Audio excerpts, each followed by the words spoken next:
Good evening, folks. Hello and welcome. Oh, I'm so looking forward to this evening. How are we all?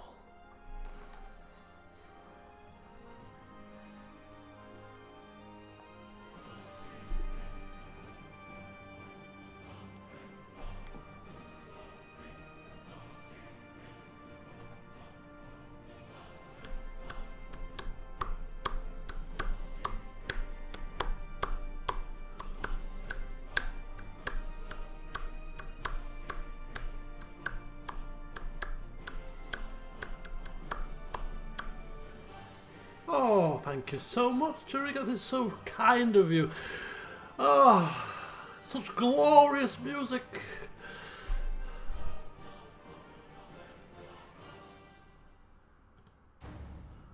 And we're off. That one. Let's do this. Let's do it. Let's do it. We're off. We're off and running. Kind of. We're kind of off and running. Alrighty. Here we are, look. Here we are. Presiding over our land. Duke Jesek the Usurper of Bohemia. God bless him.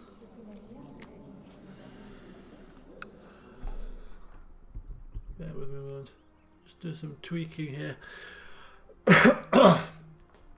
Okay, good evening, welcome folks. We're off and running once again, another session of CK2, and before we start the ball rolling, before we start the time commencing, there's a couple of things to go over, really. Just to sort of set out the plan, perhaps, for the start of the session. Short-term goals, medium-term goals, of course. Now that we are Duke. Right, okay, so to start with, I can't remember, I was at work today and I came on Discord this afternoon because at the moment where I'm working it's a little bit quiet at the moment, so there was a little bit of downtime, which some people will be grateful for. It is nice to have a break and a breather every now and then, but it just doesn't half make the day go slow when you've got nothing to do. So I sort of messed around on Discord for a little while and did some other things. Anyway, whilst I was at work, I thought, you know what, I'm just going to have a very quick look at, so bear with me here, I'm going to have a look at House Premisslid, because this was very much a family affair before we arrived and spoilt the party. There were three brothers, one of them had these two counties, one of them had this county, this guy here, and then the Duke had all the rest. And there were three brothers. So I thought, well, obviously this game is very historically accurate. So I thought, you know what, I'll check out these Premisslid people and see what they were like in real life. And quite a famous house, actually. And out of interest, I had a very quick look at, now where is he? Vratislav here. Remember good old Vratislav, the former Duke of Bohemia, the guy that died in rather suspicious circumstances over a cup of wine. Yes. Apparently he was actually quite a notable character in real life in the fact that he became the first Bohemian king. He was the very first. He was granted the title of king by the Holy Roman Emperor Henry IV, I think it was. I don't know if it's still the same Holy Roman Empire. It is! Heinrich IV. So this guy granted the former Duke, who we murdered, the title of king. He became the first Bohemian king, and it wasn't a hereditary title, so therefore when he passed, it didn't pass down to his family, but it was like a gesture of goodwill. So quite a notable chappie. And we just bumped him off like it was a piece of cake. So we're hoping to make alternative history here and become the first Bohemian king of our own doing. No gifts required here. Oh no, it's all going to be through hard work. So that was the first thing. The second thing to kick things off is just there's a little bit of things going on behind the scenes, and in between the last session and this one, whilst Duke Jesek was enjoying some festivities due to his recent success, a rather strange letter found its way onto his desk in his office, and that letter could be taken two ways, and the way that he took it was a threat. There was a kind of a threat in that letter. Doesn't know who it's from, and alongside that letter was a goblet of some strange liquid. Didn't know what that was.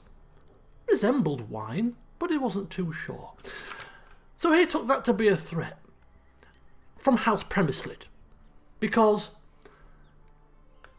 obviously nobody has openly mentioned the demise of the former Duke, and the fact that this letter arrived with a goblet of suspicious liquid makes Duke Jesek think somebody is sending him a message. Somebody knows what he's done, and they've basically threatened him. And as far as he's concerned, this threat has come from House Premislid. Whether he's right or wrong, he does not care, but he has to deal with that. So that is what we're going to do first of all. You see, in our prison here is a certain character. The former Duke of Bohemia, Conrad, was our courtier at one point. Another brother Premislid, Brother Grimm, and he's sitting in our cells innocently. You would probably say he's not done really anything wrong other than being in the wrong place at the wrong time. When all of a sudden, our Chancellor and our Spy Master enter the dungeons and commence a line of questioning, shall we say, demanding he spill the beans as to where this strange note came from. And of course, he's not talking. Whether or not he doesn't know, or whether or not he won't tell us, we care not. Therefore, they have been instructed to kindly remove both of his thumbs, which they have promptly done. Lots of screaming, lots of blood, lots of horrific scenes. Of course, nobody there to witness or hear the screams. And they proceed to throw him in the oubliette. Of course they do. And they will revisit him in due course, every so often, to see if his tongue has been loosened. So off he tootles, and we'll show them who to threaten. So that deals with that situation. But of course, now we also have a bit of a job on our hands, because House Premislid has 14 living members. Now some of these little living members will be mere minions and whatnot, and there's lots of children here. But for the time being, we need to act. We need to deal with at least this line of Premislids. The rest of them are all little kiddywinks, probably too young to appreciate the games of intrigue that are going on here, and therefore they're safe for now. Perhaps apart from him, because he has a title. But yeah, certainly he is going to be in danger. He is going to be in danger, and he is going to be in danger. Indeed, they are. So they better watch out. Anyway, so if you're a House Premislid fan, you might fear for your favourite characters. Okay, so that's House Premislid, and that is the current situation with our sort of veiled threats that have crossed our path. Let me just cross this. I've got a list of things to go through here. That's the beauty of this game. I just love the storytelling aspect that comes out of it. It's so glorious. Okay, so we're going to be focusing on bumping off some premise lids today. Okay, we've dealt with Conrad, that's fine, he's languishing in cells. Of course, also, I completely forgot, his dastardly wife, she could also have a hand in this nasty business. She too is in our cells, and she too is not escaping without some form of punishment. Perhaps not quite removing her digits, because she's a woman, and perhaps we're just going a little bit soft, I don't know. But nonetheless, she too is going into the oubliette. Yeah. You can talk, woman, you will talk. Somebody knows something about this letter, and you will talk or die. Okay, and take a breather. Right. Now, an opportunity may or may not present itself for us to deal with one of the brothers' premise lid. I can't even say the damn name. Premise lid. Now, good old Count Otter, wasn't he so... Yeah, because he released, you see. Otherwise, we probably would do torture. If it didn't release, we'd consider that. But because it does release them, we have to make up our own torturous methods. So, yeah. Apparently, rumours are abound in the land that he is not quite so happy with his current liege. And fresh from his, well, assistance and faction victory fighting alongside the mighty Duke Jesek, somebody has informed the Duke that perhaps he might just be mustering some forces together to actually utilise his strong claim on the Duchy of Moravia to prize it away from his brother, Duke Conrad. Now, if that transpires, that will provide us with perhaps an opportunity, because we need him removed, because we have a truce with him, and we can't really launch another attack. So another new ruler in charge of the Duchy of Moravia would be very welcome for us, because it means we can, well, take it from the new ruler with very limited penalties. So that is going to be one to keep an eye on, and if the opportunity presents itself for us to assist in that battle to ensure that he is victorious, then so be it. But of course we'll wait for his troops to be, well, thrown to the lion's den first and whittled away, and we shall just mop up, take the plaudits, take the glory, and then, well, strike on him. He has to go, of course. He has to go, and he will go. But we're just going to put him on the throne for a short while, just to meet our own ends. And then, of course, well, some people would say, well, he's helped you out to claim the Duchy of Bohemia. Do you not have a heart? Do you not appreciate his efforts, this fine young man who was handsome and is now disfigured? Who gives a flying crap? There are no friends in this little performance here. No, it's every man for themselves. It's dog eat dog, and we will be top dog. So we'll keep an eye on that situation.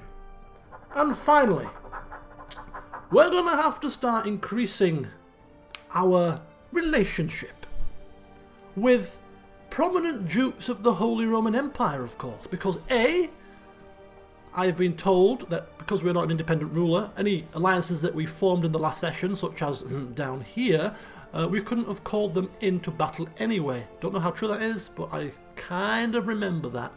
So if we want alliances, then we have to get alliances within our own realm, so we'll have to get alliances within the Holy Roman Empire. Nonetheless, we are now a duke, and therefore we also can be elected, can you imagine that, to become the Holy Roman Emperor. So if we get on the good side of a few of the more prominent dukes of this area, perhaps, just perhaps, they may see it in their hearts to elect us to that position. Don't know if that's going to be effective, but it's certainly something that we're going to try. And we're not good at diplomacy. We're not a diplomatic sort. We suck at it. So we're going to do that through intrigue, aka bribery. We're going to bribe them off. Give them a bit of coin here and there. Inflate their coffers.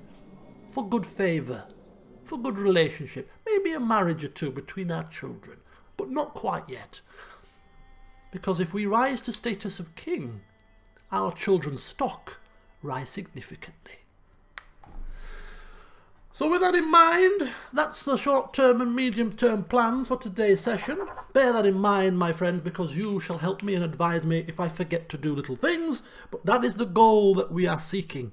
Rid of the premise lids, befriending the prominent dukes, ultimately rising to status of king. So we need the Duchy of Moravia as well. Okay, so very quickly, just going to check out my commanders, because war is coming into the lands and we need to be prepared for all circumstances. And we have commanders here that aren't very good. So apparently we can get rid of these without penalty. They get a slight +5 opinion bonus from being commanders, but, well, are we bothered about opinions? I don't think Jesek is the kind of guy that's bothered about what people think about him. So, no, we want effective commanders here. So I'm thinking that the first thing to do is actually probably to go out on the prowl and look for, within the realm, some highly skilled commanders. Whether or not they like us is regardless, as long as they can be put to lead our troops in the heat of battle. That is probably all that is required.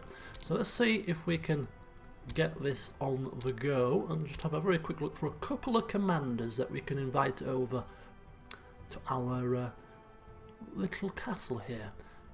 So bear with me. Diplomatic range, of course. They have to be willing to join our court. My religion would be preferable. So here we go. We've got an incapable fella. I don't know what's happened to him. He is got the great pox. Perhaps we'll avoid bringing him over.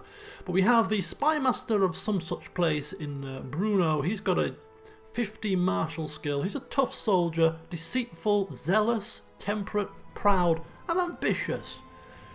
There's a few traits in there that may cause us a little bit of concern. He's got some claims to some titles somewhere, not overly concerned, but he's obviously a lot better than, for instance, the Mayor of Kuttenberg. So I think we'll invite him over to court. So there's our first commander, and we don't really have a decent second commander. Let's have a look. So the other one's got commander 8 marshal. Suppose a marshal of 12 is actually an improvement. We could go to foreign climes, but but still remain within diplomatic range. Now we do have contacts a little bit further down near Italy, so it's not beyond the realms of possibility that we could pluck from over there. Let's have a look. Spymaster of Deubar. You see, England seems a little bit far-fetched to be able to just pluck people from. So I'm trying to keep it as a little bit as realistic as possible, and I don't think traipsing across to England for a marshal for a commander is quite unfitting. He would have been all right, possibly, although he's got great pox. It looks like there could be a plague of great pox going round. Or is this the same guy? I think this might be the same guy. Where are we? Swedish, Catalan, Irish. No, we're not going to invite a great pox guy. I think. What's he got? Tough soldier, patient, humble, honest, diligent, zealous. 12's not the greatest, but he's a tough soldier. He's better than Commander Leitold.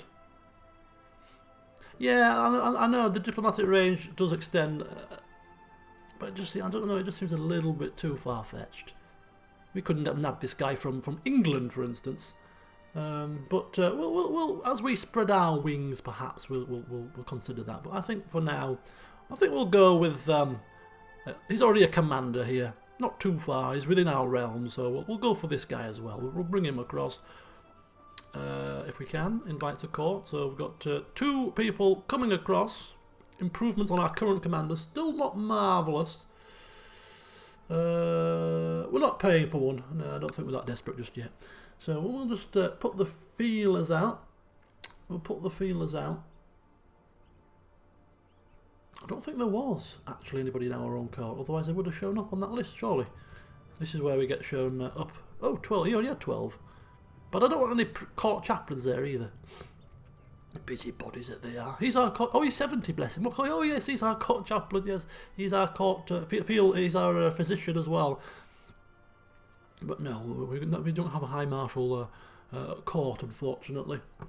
And you can promote a command. Oh, you can promote a commander for a small cost, isn't it? Is it a very small cost with the intrigue menu? Yes, you can promote a commander. Yeah, for a small cost. You might get somebody that's good. You might get somebody that's useless. Yeah, we'll go with inviting the devil we know. Right, is he still alive? Yes, he is. He's 17. He's one of the Premislid brothers, I think, or is he not? Or is he one of the Premislid children? He's one of the children. We'll stop plotting to kill him for now because we'll have bigger fish to fry very shortly. So we'll take that plot off. Okay. So Otter Premislid owes us a favour. Very interesting. Don't think we can use any of those at the moment. Vassarev is, that's now finished, and we can press a weak claim for Duke Conrad, funnily enough. And why would we want to do something like that? Or somebody for that. No, that's got that completely wrong. Anyway, enough chit chat. Let's set the ball rolling on 2-speed and see what happens. So we've got a couple of people coming to court with their wives. There we go, and some children as well. God's Chalk, Beatrix, and Regina. Welcome to the family. Please me and you'll have riches to your heart's desire. Tick me off and well, let's just say you don't want to do that. Let's have a look now at our commanders and see if we can replace them. So you, I'm sorry, you have to be replaced with Bruno. Get him in. Baron of Karl. Huh? Did I do that correctly? Oh, he's there. Bruno down there, look. And get rid of this guy, and we'll bring in Regina. There we go. So a little improvement. Little improvement there. Very nice. Lovely. So that's all going rather swimmingly. We can't change our council positions for now. And let me see this here. Okay. So if you want to see certain things, just shout out whilst we've got a bit of downtime and we're just biding our time. I'm sure we can check out a few things. The Duke Conrad, he's not doing anything where he's from. It's obviously his regent, his representative is doing this. He is languishing, thumbless, in our deepest, darkest dungeons. Independence faction. The Lords of Litmus, Rule of War, very good. Right, okay, I'm just gonna, we don't need to pause it, we'll keep going. Just gonna take a look.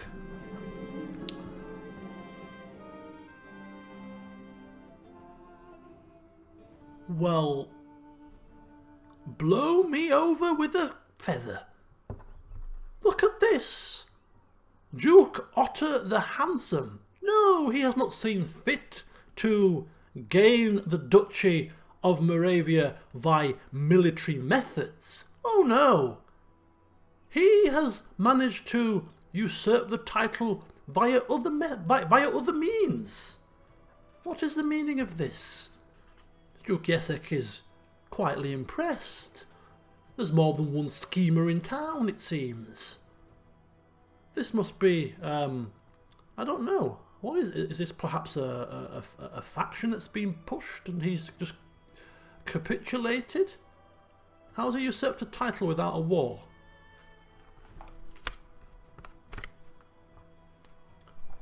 Kudos to the man, to be fair. Big kudos. Let's take a look at him now then. So his army, he's got 806 levies. And He's now the new Duke of Moravia. How many do we have? We have 1,500. We have more than him. What about his cash? Has he had to expend some cash pulling off this ploy? 52. All right.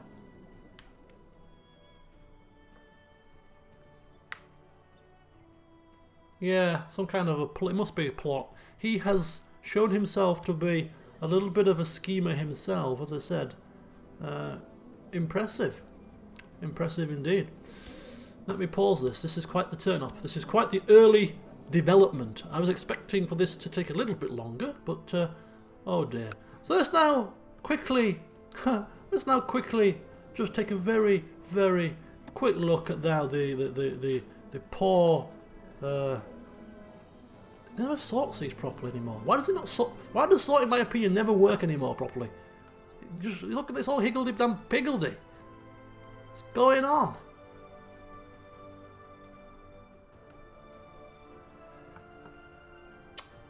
What is this nonsense? Anyway, see, that sorts properly. That's fine, but the court never seems to flipping sort properly. Where is he?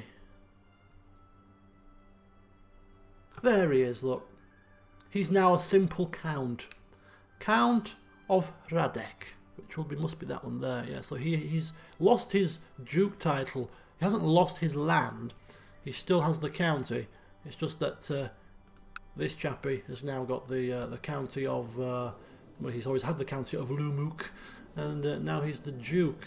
So just a quick switcheroo, really. Very good, very good indeed. Okay, so who are the prominent people in the Holy Roman Empire? As it currently stands. First of all, I'm going to just take a quick peek at, is there a way to see, there we go. We've got a little look at the voting list here. As you can see, we don't have our name on this little list of electors. In fact, this old biddy, Duke of Tyrol, is going to be next in line with 5 supporters. Quite the support here. This is not going to be something very quick, we feel. It's going to have to take a bit of time. People are going to have to start to trust us a little bit. But, oh, believe me, they will. They will indeed. So we're going to go to the realm tree, and we're going to find out who the top 3, or we'll go with the top 4 maybe, or maybe the top 5. The top powerful dukes above us. So we're there. And these 5 are more powerful. So we're going to try and curry a bit of favour with these guys. So this is their opinion of the liege. This is their opinion of us. And as you can see, their opinions of us, it's nothing to write home about. They could all use a little improvement. So just going to start off by just seeing how much it would cost to bribe these people. 191 for her. She's obviously a greedy cow. And how about this guy? We're looking at 90 odd for him. These are dukes we're sending gifts to, so they ain't going to be cheap. 61 for him. 58.9. It's going down. It's like an auction, this. And 80. And Herman? Oh, he's another greedy one. 108. So we got so let's just commit their duchies and names to memory here. So she is the Duchess Matilda the Fat, Duchess of Tuscany and Spoleto. So she's down here. Oh, she's in Italy. That's interesting. So she's got a duchy down here in Italy, and she's also got something else to her name. Very good. He is Duke of Lombardy, so he's, oh, just there, just a little bit north of Italy. So we've got the Italian connection. We've got the Duke Gebhard, who's the Duke of Verona, another Italian. All these Italians. Very good. Very powerful people. And we've got Pierre, Duke of Savoy, which is up here, and then we've got Duke of Swabia. So he's closest to us. and Herman, Duke of Carinthia? Marshal of the Holy Roman Empire. So who's this chappie? Meissen fella. I thought he would, his duchy looks quite big. He's got a really high opinion of us. Is Duke Meissen, Duke Otto. Where's he on this list? Not quite as powerful as it looks. I thought it looked quite a powerful area. There you go. Only a mere 7% of the top liege's levy. Okay. Well, he's not very powerful, and perhaps we'll overlook him for now. But yeah, we'll just keep an eye on this situation. But we do need to develop the old opinion. It's by hook or by crook.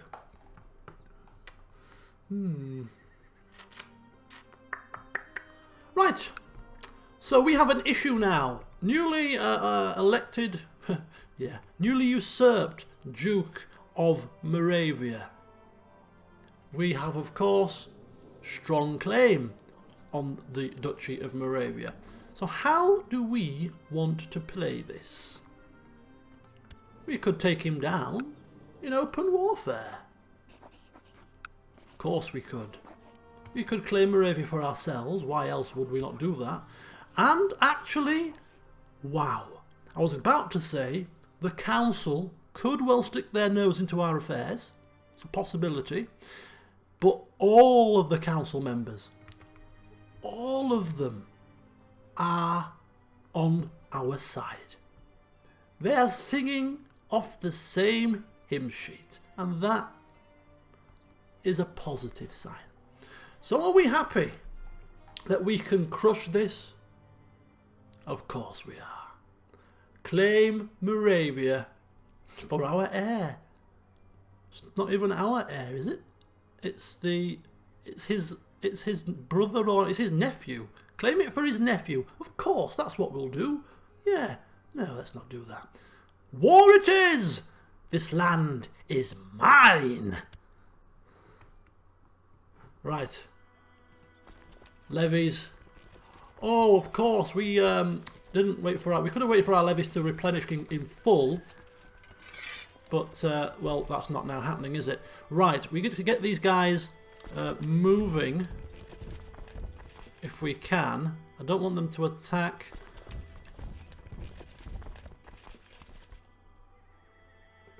by going through his land at the moment. Yeah, so we weren't up at maximum percentage there. But we are off skis. Hello, Brian, welcome. Nice to see you. So let's get ourselves just manoeuvring nice and steadily. Where's he going? Let's get a handle on this. He's going to Boleslav on the 31st of July. Right, he's gonna crush these guys. I'm trying best to do this. He's going to Boleslav. I'm thinking we just merge the troops in Boleslav then, surely. But do we want them all arriving in little bits and bats? Why is it taking him so long to get to Prague? He's going to get caught. Could we dismiss these?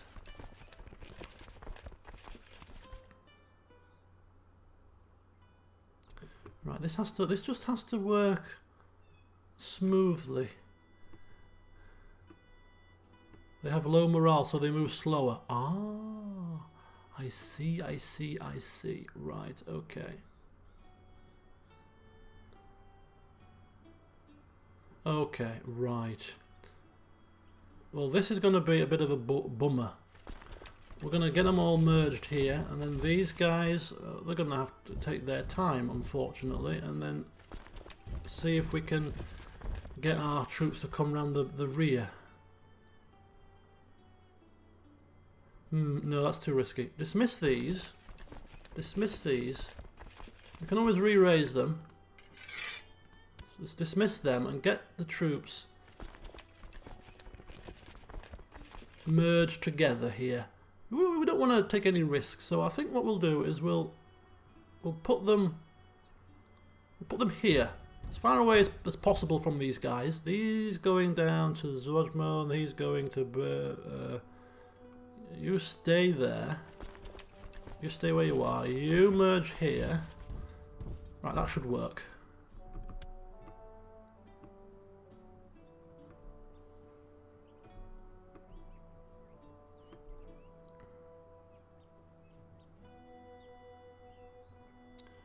Right.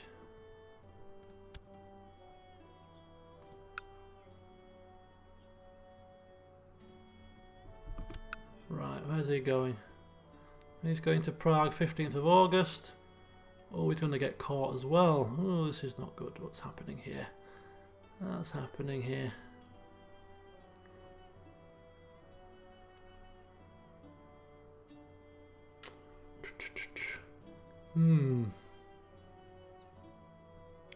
We'll get this right in a minute. Don't you worry. We'll get this right. Pilsen.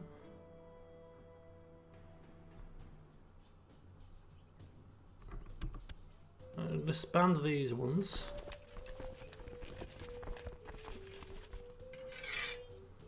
Span them. This is a royal game of chase that we are playing at the moment. But it will be worth it in the end. Oh yes it will. Right, let's merge these people together. Like that. Okay, and he's going to Prague. Let's bring him down there. Merge them. Bring them up here. Okay, they're going to besiege Prague, which is perfectly fine. This will not last very long at all. We're going to have to go round to avoid the river crossing penalty now, though. And our new commander has had a child. Very nice indeed. Congratulations. Right, let's merge these guys together and bring him round there. Bring him up here.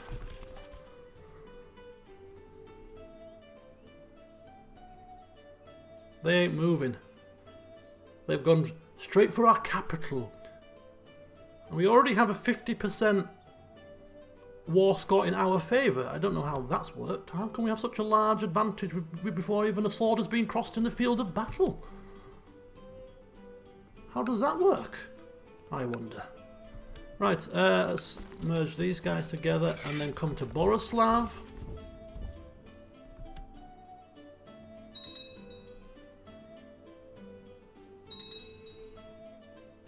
Uh-oh. What's happening here? Kaiser of the Holy Roman Empire has declared Holy Roman Holy War on Holstein, on High Chief of something or other. Okay. Oh, look at that. I think it's, yeah, this little area up here. Well, you wage your little wars. Don't worry. We're fine with that. We're fine with that. And it's actually taken some troops out of our own lands, actually. Has it? I think it has. Okay, so his brother in our dungeon gives us a massive head start. I like that. I like that. That's very neat. Right, so here we can now raise the troops from here. Merge them. And let's start to put some commanders into our little mix here. So we have Commander Bruno. We have Commander... We'll put him in the centre. We've got one character on the flank. We'll have Commander Vanek. Why can't our marshal lead the armies anymore?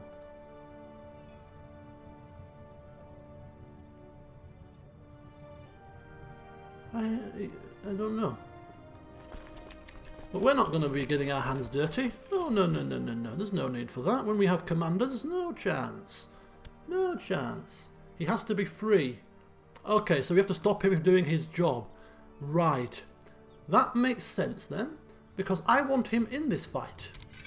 He is one of the heroes of the battle for Bohemia. So yeah, let's bring him and have him lead the centre.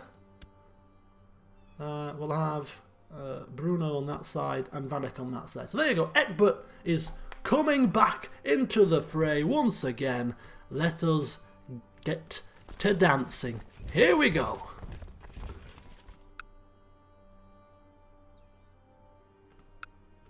Alright, we're off. We're off. And then once we get in there, we'll raise the levies of Prague as well. Oh, can we do that? Don't know if we can anymore. Yeah, we can.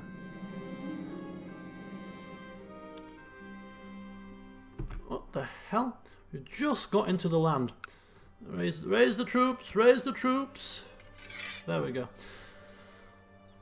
Okay, so my wife has asked for our consideration for the position of Chancellor on our council.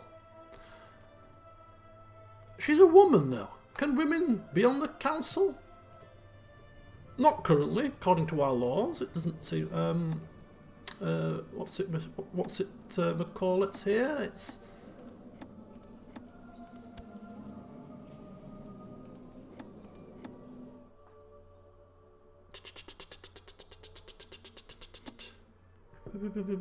Where does it say? It says it somewhere about women's rights. Anyway, the status of women, sorry. Traditional. Women are prohibited from holding all job positions. So, yeah. Who is our current? Oh, he's a powerful vassal is our current one. Okay. Okay. So we could circumvent the law due to this event and put her as Chancellor. Her Chancellorship is 16. She's a pretty good diplomatic person, but unfortunately the position of Chancellor is held by one of our counts, an important vassal, and therefore I'm sorry, love, but let's not get ideas above our stations. Alright?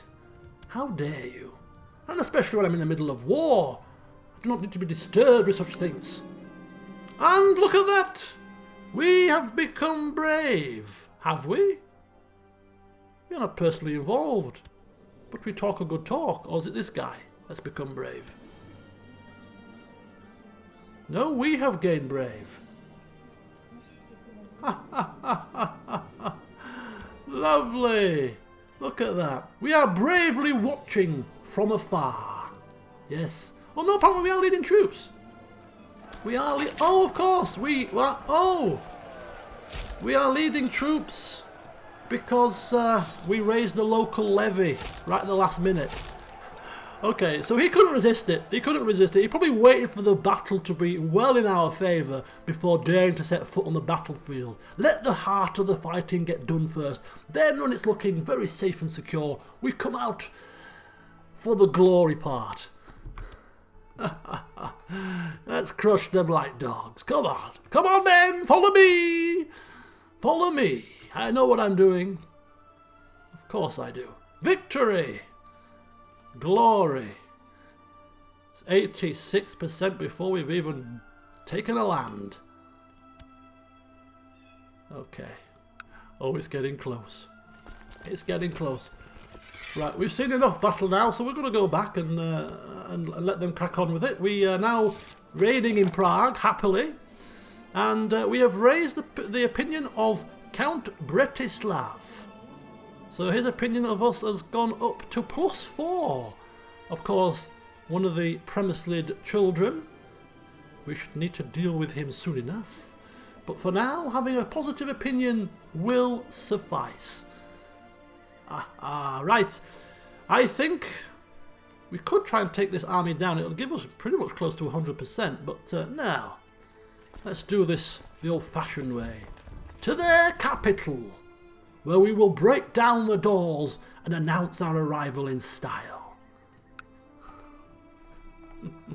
This is Bohemia. Indeed it is.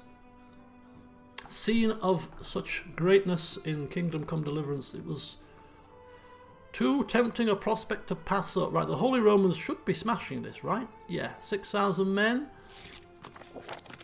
What's this little fight? Holy Roman War. Yep, it's going 24%. Oh, look at that! He's repaying our loyalty. He got wind that our wife was trying to oust him, was trying to kick him off the council. And to repay us, he's working extra diligently in the tasks that we set him. Lovely. He's now opinion +4, plus this extra boost, I assume, which means that his opinion will go up significantly to 25, which means that all of the counts in our land have a positive opinion. The little minions, mayors and bishops don't like us, but who cares? Our powerful vassals do like us, which brings us stability. Very, very good. Okay, so this is a Holy Roman... it is indeed a holy war for Holstein. Okay, yeah, we are a little while away from Kingdom Come Deliverance, of course. Yes, we are, but we are setting the scene. We are forging an alternative history where House Kobyla are in a much better position this time around. Right, the Kaiser has created the Duchy of Thuringia. Anything else of note? Duke Otto the Handsome has joined the Independence faction. That's going to be null and void very shortly when you lose your Duke status. Gottfried has joined the Otto for Holy Roman Empire. Count Conrad has disbanded. Okay. So who is this Duke Otto fella that people are wanting so earnestly to put onto the Holy Roman Empire? It's Otto of Meissen, the one that has a very high opinion of us. It looks like a fair few of the locals like him as well. Interesting.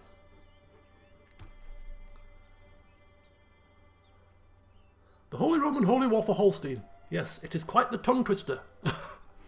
Quite the tongue twister indeed. Okay, so how is this siege going? It's going slowly and steadily.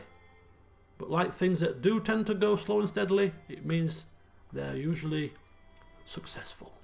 No need to rush. We shall just take our time. It's all falling so smoothly into place. So slowly. He already loves us.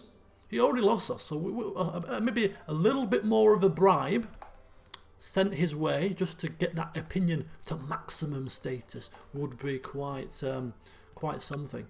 Where is he? Where is he? He's here. Yeah, look at that. 65. Does he have any children that he might want to marry off to my son? Yes, he has 2 little girls that might want to marry my son. Especially if we become king of Bohemia. Would you like to marry a princess? Yeah?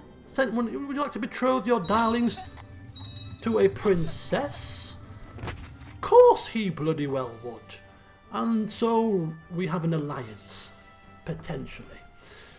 We'll bear that in mind. Because we only have 1 son available at the moment because we sent our other son away as a count, and thus he will manage his own betrothal to one Angelina Doria, whose father, of course, was the Serene Doge of Genoa, so we can't get out of that for now. So we've got to keep an eye on her to see how she develops, because we might be stuck with her as the next ruler. Be interesting. And he's become indolent. Uh-oh. He's a bit of a lazy swine. That's not good. Okay, so the Holy Roman Emperor has won his war. And won a... Oh, look at that. Look at that. How very sad. How very upsetting for Conrad, who's languishing in the oubliette. He's got his thumbs cut off. He's had his duke title stripped away from him. And soon we are about to become his liege. And we just can't help but slip down into the oubliette, and we just give him the news that, sorry to break it to you, buddy, but your wife has passed away. Enjoy the bread and water. Boom! The door's shut, and yeah, his misery continues on. Yes. Right, time for victory, folks. Time for victory. Let's proceed on to glorious, glorious victory. Let me get this screen centered to capture the moment that another Premislid falls by the wayside. You proved useful, Count Otter as you once were, Duke Otter as you now are. You were very useful in your own little way. And, yes, you joined our faction and helped us out, but ultimately there can only be one victor in this arena. Yes, Duchy of Holstein has been created by the Holy Roman Emperor. Okay, more people joining that faction. And we get a little bit of coin from the siege, which is good. And 100% war score. Indeed, we do. So let us proceed with enforcing our demands on soon-to-be former Duke Otter the Handsome. Offer peace, enforce demands, and whoosh! From one usurpation to another, we now have 2 duchy titles to our name. Drink it in, my loyal subjects. Drink it in. So that doesn't actually remove him. That doesn't actually remove him from being count, nor does it remove Conrad from being count. So these two, they have to go. They have to go. But at least Bohemia is unified. Drink it in. Oh yes, drink it in. And who rules it all? Duke Jesek, in only 7 years, has achieved quite a bit. But there is still more to be done. So let's take a quick look at the vassal opinions. Look at that. Powerful vassals that aren't on the council. And they're not going to be on the council. Unfortunately for them. We need these two gone. We need them to vanish. We need them to vamoose.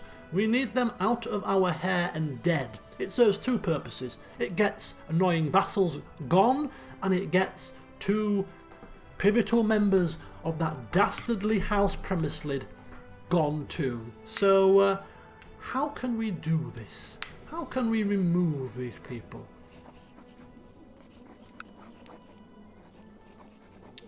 So we've got no reason to imprison him.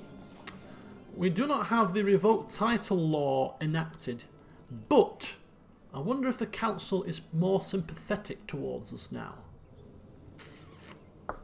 So let's have a look at the council here. Oh, of course, we are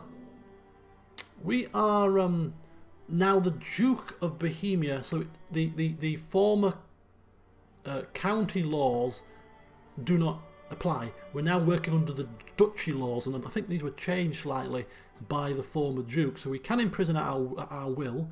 We still need the council's opinion for war. Okay, but what about revoking title? No, this is not allowed until 1077. So that's good. So we can't revoke. So we can't revoke their titles. So they're going to have to die, aren't they? They're going to have to die. That's the only way we're getting their land. And now if we kill him, then Duke Conrad gets 2 lands, 2 counties. We don't want that to happen. So we're going to have to kill this guy first, and it would go to another Premisslid.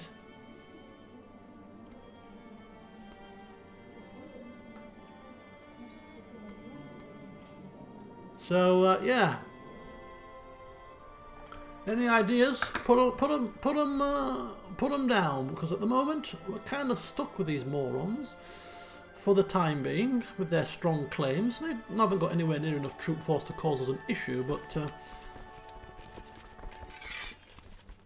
for now we have bigger fish to fry, because let's just move to the second part of our cunning plan. And the second part of our cunning plan involves escalating ourselves up the old rankings.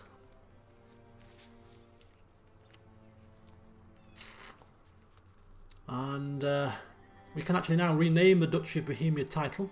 I have the mod that allows you to customise things. But we're not bothered about that. This is what we are after. We want to be king. So how much do we need? We need 100 piety. We only have 49. We need 400 prestige, which we have, and 195 gold, which we don't have, but we'll get that very soon. So it's the piety that's going to be the problem, and well, as you can see, we're not really a pious individual. Now I believe there is an option to ask for indulgence for my sins. We pay the Holy Father, and that would cost us a lot of coin. So to get 50, it's going to take quite a while. We need piety, man. We need it big time.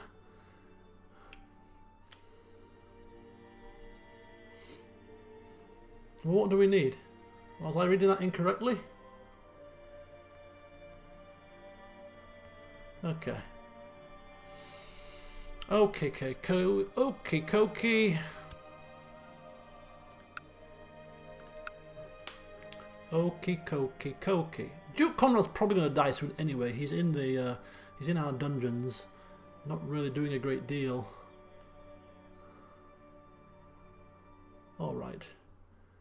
Okay. Spell the Jewry. Spell the Jews. Where is he? Why is he no longer in my prison? I've just realised he's no longer in our prison. He has been released from our prison.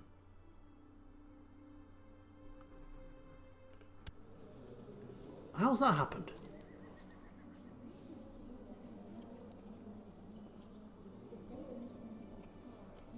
It's a slinky move, that. Very slinky. Right, we'll continue the time rolling for now until we reassess, redetermine what's going to happen here. But yeah, Conrad has removed himself from our dungeons. We'll put that down to the simple fact. We'll put that down to the simple fact that he has actually probably escaped.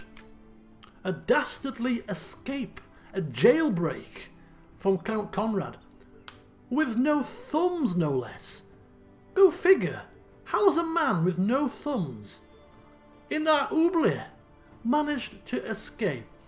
Well, this is going to seek to put more ideas in Duke's Jesek's head, because obviously this is an inside job. No, he's not released because of a peace deal. No. He's released because somebody in our ranks is assisting these people. They sent us poison. They sent us a note of warning, a threatening note, and now they have sent me a second message. They have released my highest prized prisoner. How bittersweet our victory has become. But don't worry, their cards are marked, and we shall find out what is going on here. They're buggers. There is definitely a traitor in our court. It's going to require much, well, questioning, shall we say. Anyway, we have an offer here from a point council position from the Emperor. He wants us to be an advisor on his council. Of course we're going to accept. An advisor to the Emperor? He could not have picked a wiser person, we think to ourselves. We are the perfect man for the job. We can assist you in all matters intrigue. We accept graciously. From Count to Duke to Emperor's advisor, this man's rise through the ranks is astronomical. Absolutely astronomical. Wait a second. More messages. More messages. Let's have a look here. So we are a formal advisor. I don't know what an advisor does. This is a new position I haven't yet encountered because I'm not a king. I think it's a title you get as a king. the advisor position. Not sure what it does, but we'll advise away, and we're a malcontent. Look at that. Do we want to be a malcontent? I didn't realise this, but we can actually change our character's council standing here. So I don't think we want to throw a spanner in the works and be a malcontent, having just been given this new position. So I think we should change to Glory Hound. So we get a prestigious position, but we don't get utilised like a dog's body, and we get to vote and stuff, which is all positive. So I'm thinking we are a Glory Hound. Might as well just say it plain. And anything that's going to further the Holy Roman Empire, I think would certainly fit with our character. So we're gonna go with that, and change our stance. Oh, that didn't work. We've now suddenly become zealot. Oh well, we do need the piety. We do need the piety. Praise be to God. Send me piety. I'll give to charity. Not a problem. Did I click zealot? Oh, I misclicked. Well, these things happen. Praise the Lord. We changed our mind. We want piety. We want piety. We're going to do everything religious. Bring forth a crusade. We'll join a crusade. Whatever you want, we'll do it. Although we've got an anti-pope in place at the moment. Right, we've got more messages. Let's read them quickly. All this excitement. Oh!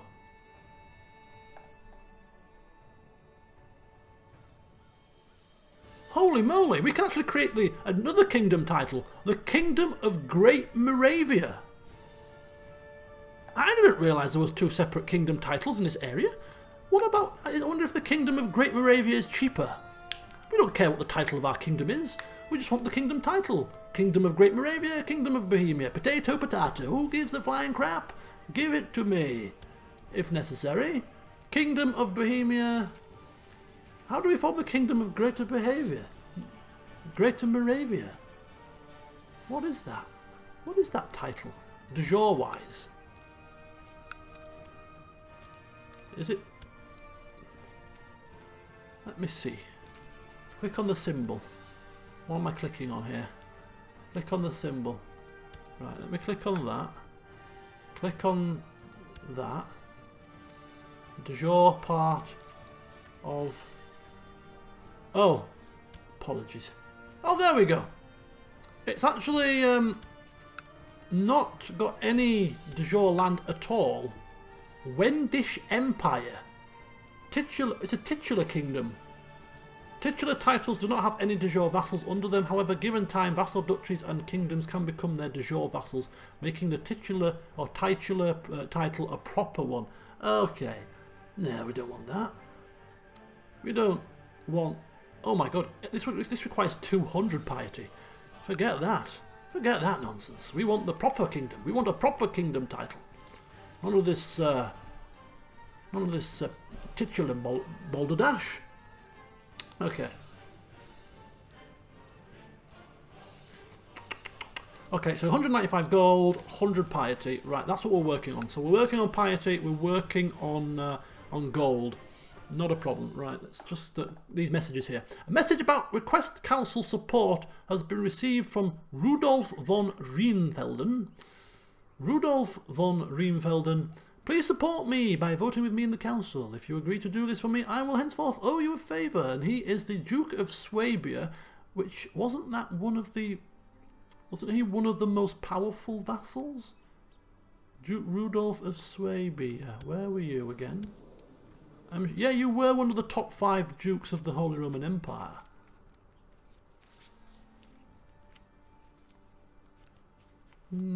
He's one of the bigwigs. So him owing us a favour wouldn't be a bad thing, so I think we'd accept that. Yeah, we'll vote with you. We'll vote with you, not a problem. Just remember, yes, remember my assistance in this matter. Remember my willingness to assist. If ever I need a favour repaying, or, you know. Duke of Lower Lorraine has become leader of the Duke Otto for the Holy Roman Empire faction, which is, I think, still raging on. We've got a threat. Count Otto is a 80% threat. He's actually leader of a faction to increase the council power. But he's got a strength of 52 men. Good luck with that, pal. Your 52 men better be titans if they're going to get anywhere. Oops, a daisy. What's happening here? Peasant revolt. That won't go very far, I don't think. Granted land to Duke of Luxembourg. The council voted against it. Right, okay. Tax shifted levies. What's going on here? A dirty secret. Holy moly.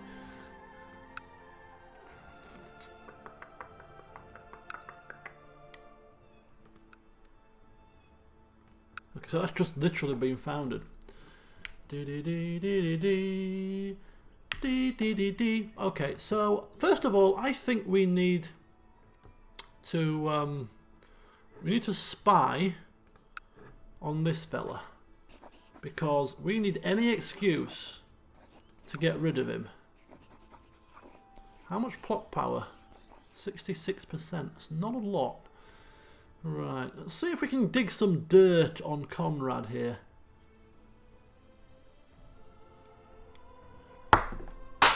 So we'll dig some dirt on him, see what we can uncover. Oh god. Anything that we could use to our advantage to eliminate him from this world. And we'll read this message. So we have... just the other day, skulking as often as I do. He definitely would be the kind of person to go skulking around. I caught Count Zavis of Leitmeritz and my courtier Beatrix in flagrant. They didn't notice me, but I am still in shock. She's a married woman. By the Blessed Virgin. Expose the affair, leave them to it, or blackmail Count Zavis. Now, Count Zavis is our Chancellor, and our Chancellor has recently done some good deeds for us, raising the opinion of one of our vassals on 2 separate occasions. So I'm thinking, I mean, we're not the kind of person really to be beholden on people because they do good deeds to us. We're a treacherous dog, and we can turn on an individual if it suits our need in the blink of an eye. But on this occasion, we're going to let this lie. He doesn't have a lot of coin anyway, so what are we possibly going to gain from this other than an angry vassal and a bit of scandal? So we've got bigger things to worry about. So yes, you just carry on with your relationship, and I'll pretend I haven't seen anything. We may use this in the future, perhaps, if the mood suits us. So when I was spying on Count Conrad, I wonder what secrets he is hiding. Now, if there was an option for increased piety there, given our change in stance, we might have taken that offer up. Yes, but for now, no, we'll leave them to their canoodling. Righty-ho, let's check on our little child, who is now age 7, has a childhood struggle focus, is not looking bad, I suppose, and indolent. Yeah. How's his betrothed coming along? Not marvellous. Our second child, Johann. Still too young for a focus. And, Liege's council is discontent. So we'll do that later. Ah, little Sagani, there, bless her. She's there as well. I'm educating her. I'm educating all of them. For I know best. It makes sense that I would educate them. So our Liege's council is discontent, which means that we can all join factions at the moment, I believe.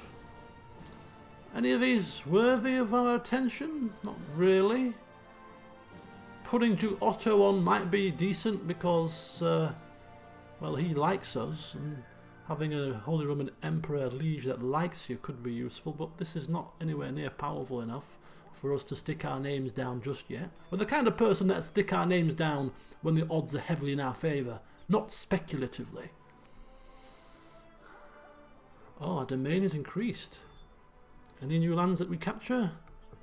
Or hopefully we could be able to revoke something would be nice. So if we can see what factions are available to start, let's see if we can get, let's see if anything piques our interest. Sigismund for the Holy Roman Empire, Dirk, Emo, Gerhard, Gottfried, Duke Otto II, Duke Ernest, Duke Albrecht, Hermann, Siegfried, Rudolf, Ordulf, Heinrich. Oh, we could start a faction to put ourselves upon the throne of the Holy Roman Empire. Well, there's no reason for us to do that just at the moment. Not just yet. But there may be a time that might become a possibility. Bertrand and a whole host of other people overthrow. What would that do? Members seek to remove him and significantly increase the council's power. Once his faction is sufficiently powerful, we may present an ultimatum. Right, so we could overthrow him, put ourselves on, put a random person on. None of those things really seem something that we want to do just yet. So we'll leave that be for now. Right, okay, onwards. We need piety, we need gold, we need them now. Projected chast. What the hell is going on here? Lots of stuff is going on. In fact, I want to make you a interest person as well.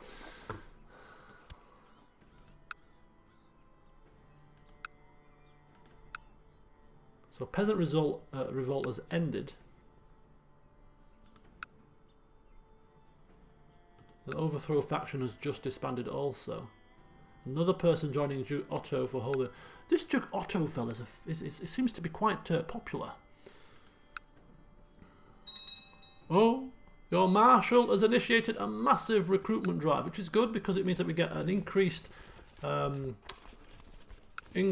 levy reinforcement rate. Nope, keep spying. We'll dig up some dirt, don't you worry.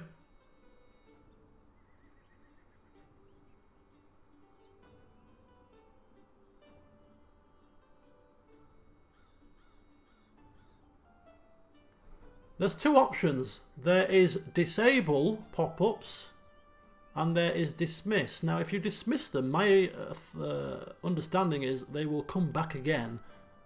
I'm only just dismissing for now. I'm not dismissing them permanently. So I think we're still okay to do that. That was my understanding anyway. Now I can't click off that for some reason.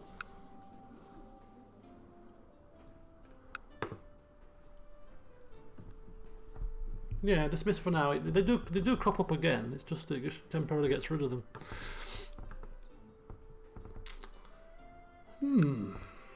So all is calm in the world for now, until the next piece of intrigue comes to the fore.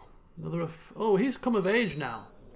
What's happening? What's happening? What's happening here? Something's happening. Somebody can be imprisoned. Is it one of the people that we need to be imprisoned? Right. Yes, he's come of age. Count Bretislav, who does like us now because of our improved relationship, Chancellor work. He's come of age, and he's got a wife, so he could have his own little children. So yeah. Okay. We'll keep him in our minds. He's Midas touched, greedy and temperate. Quite a nice, amiable chappie. For now. Does have a strong claim on our duchy though, which we're not quite happy with.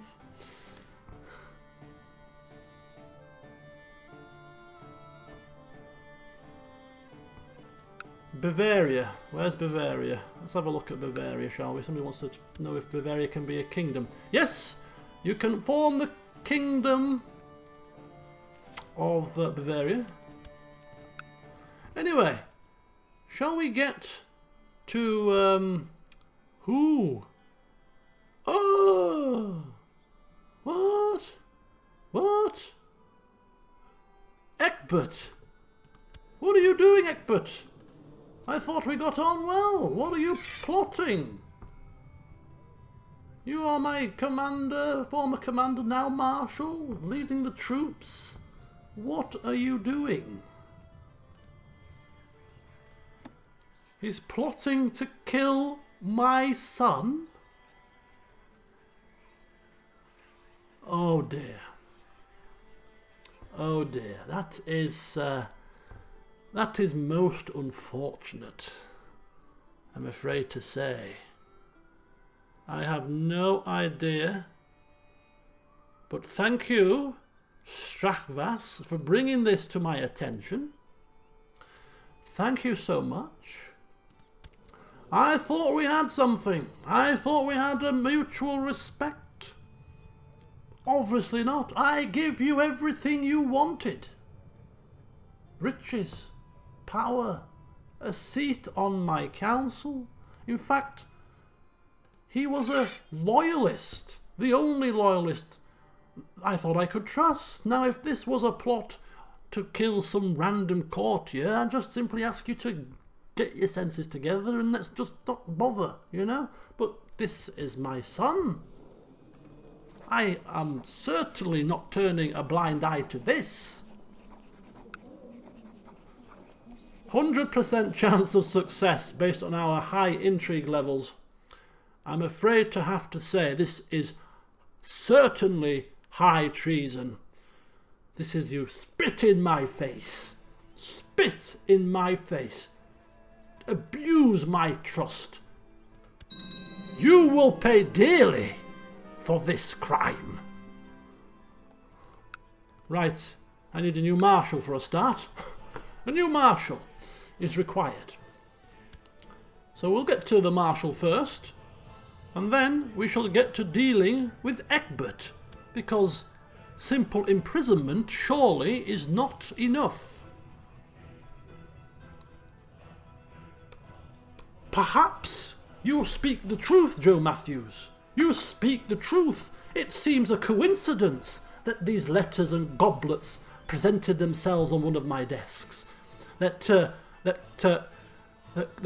Count Conrad was released from my prison. An inside job, I said it was. A man with such power as the Marshal could easily orchestrate the release of one of our prisoners. Perhaps all along it was this man that has been the thorn in my side, looking to thwart me at every step. I think Duke Jesek feels he has got the snake in the grass. I think we need to deal with this man in the harshest possible manner. Bruno, come forth as my new marshal. Are you ambitious? An ambitious council member? I don't know if that's going to be a problem. It sounds like it could be a problem to me, and he's also deceitful. I don't like the sound of that. So I'm going to go with a slightly less martial ability for somebody who is a bit more pliable. Come forth. Okay, and I'm going to put you to task. Whatever you do, do not double-cross me. Baron Vanek of Karlstein, do not even dare. Right, to the cells. We have got some business to take care of here. Oh, of course, we'll need a new commander. We'll get to these things first. We'll keep him stewing in the cells for now. No point in rushing these things. Count Otter, are you joking? Yeah, we're lacking a third commander. I think we might have to do another invite. Let's have a look if there's any more within our realm that can come. Let's refresh Let's refresh this. See if there are any new candidates. Okay. That's no, wrong one. Let's go stick with religion. Okay, so we've got a bit of a refresh going on there. We've got the commander of Lausitz. Would accept an invitation to our court. He is also a tough soldier, gregarious, wrathful, ambitious, stubborn, and gluttonous. I think he'll do. He'll do for now. He's not too bad. He's got claims to Lausitz and other such things. Yeah, we'll ask him to come forth. We need a new commander. Come on down. Right, now to the cells. So here we are, cells of Bohemia, and in there is the dog, Egbert. We look at him. He's a... Oh! I think we have found the source of his problem. He's a lunatic. It makes sense now. Unless this is a self-branded title that we have given him, for he surely must be a lunatic if he plots against me and my family. But anyway, lunatic or not, he has slighted us. There is no coin to this man's name. There is no coin. So banishment to secure and seize his assets doesn't cut it. We could torture, we could humiliate, we could do a whole host of things. But it simply just needs to be execution. We need to send a sign out to set an example to dissuade anybody else from such foolishness. Oh, but it's going to cost us piety, and we desperately need piety. Oh, no. Oh, we can't. Oh, this is awful. This is horrible. See, this is a gaming mechanic rather than a roleplay mechanic. So, what takes precedence here?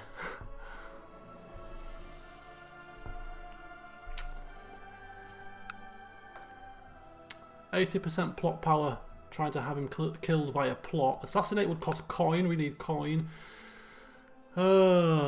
Execute him is the roleplay option. I mean, in a roleplay sense, how would we explain the need for piety to create a kingdom? I'm struggling to, unless we need the blessing of the Pope to create a kingdom, which is the only way I could probably explain that little mechanic. Other than that, I can see no reason. No. We can wait to be king. We need this to happen. Nothing else here fits the punishment, fits the crime. The punishment doesn't fit the crime with any of these. He needs to be executed.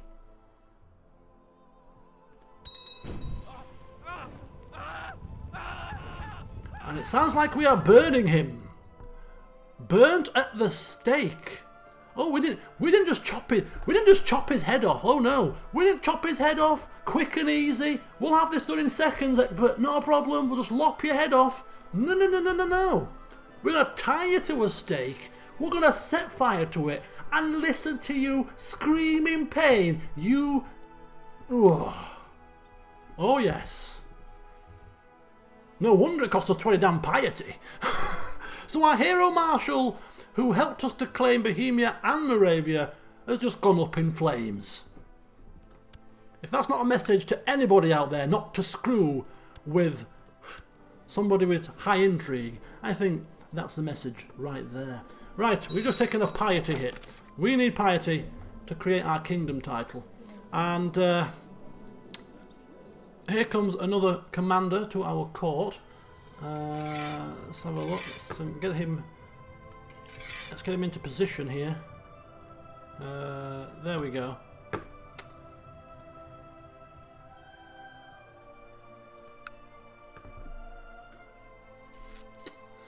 Right. A couple of people arrived at our court. How are the vassal opinions looking right now? Behind the scenes, we're scheming, we're plotting, we're doing all kinds of stuff. But on the front of it, the facade, the front of house is very calm, is very gregarious, very sociable. We're doing a grand old job, whereas behind the scenes we're cutting people's thumbs off, we're doing all kinds of stuff. But people don't see that. They just see the delightful face of Duke Jesek, who has unified Bohemia. Happy times abound. Money's flowing. Markets are in full trade. It's all glorious. Oh yes, it's all so very glorious. Right, we're going to... cash is increasing pretty quickly. Cash, I don't think, is a problem at the moment. I'm going to see how much piety we get from going to the Holy Father, cap in hand, for some piety. See what this does. Ooh, Duchy of Susa. Right, it is time for us to hold a feast, I think, to celebrate. We have not celebrated for some time. The Holy Father has granted us absolution. 50 piety for only 116 gold. We can make the gold back. We can extort. We might be able to even ransom prisoners for money. Oh yes, we'll get money hell of a lot easier than we'll get piety. So let's get this show on the road. Thank you, my Holy Father, sign of the cross, and all that good stuff. We're 84. Not looking too bad. Right, who is this little darling in prison? Who are you? You're a premises child. Well, your uncle and your... who else? Your uncle... Your father. Your father is out of prison. And he has 68 coins. I need some money. I need money. I need money. I need money. I'm going to send envoys. I'm going to send diplomats to the county of Hradec, and I'm going to say to this man, look, I know we cut your thumbs off. Let's look past that for now, because we're giving you an opportunity to repent for your sins. As if we are the Holy Father ourselves. We are going to look upon you favourably. We are going to return to you your darling daughter. For a price, of course. 26 gold price? Seems a little bit too cheap. I wish we could set the price. Could she become a future ruler? Oh, this is pretty kind. It is pretty kind. And I'm thinking now for only 26 coins, it's probably too kind.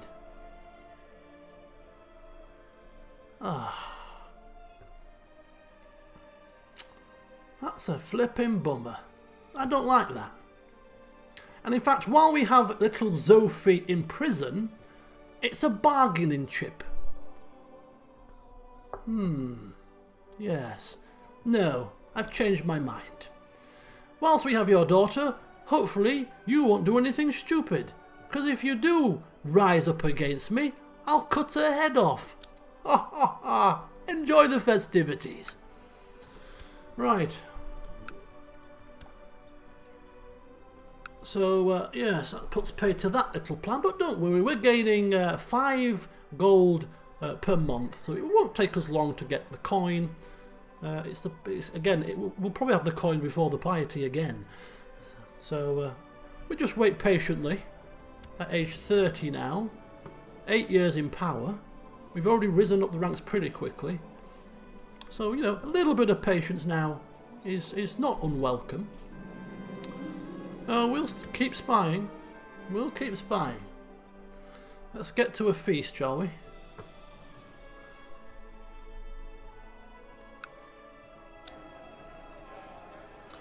Once we get the kingdom title, we can start focusing on increasing the buildings and all that kind of stuff. But for now, we need to save every penny. We need to save pennies. We need piety.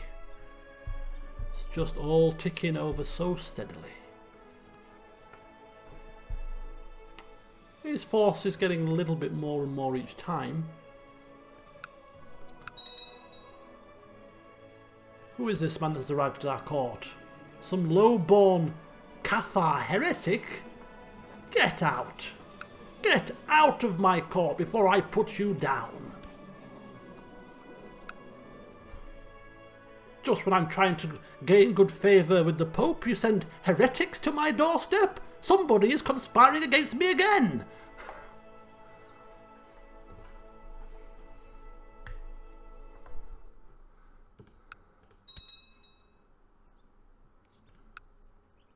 Oh my god, how many people are joining this faction? Who are you? No, no, no, no, no. No, no, no. Get away from my court!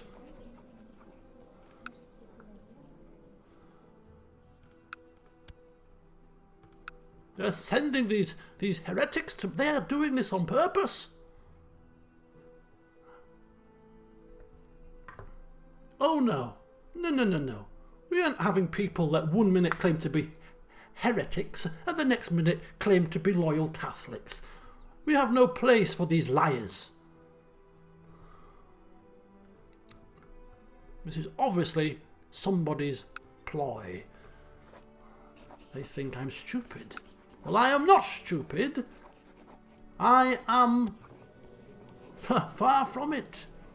You don't scheme your way through life like I have without knowing when them schemes are being used against you.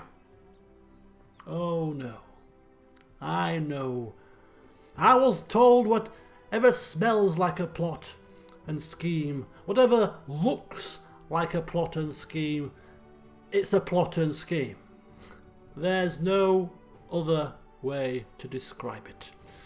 Right, we've got a bit of downtime. I suppose we can have a look at some of the other areas of the world, see what is going on here.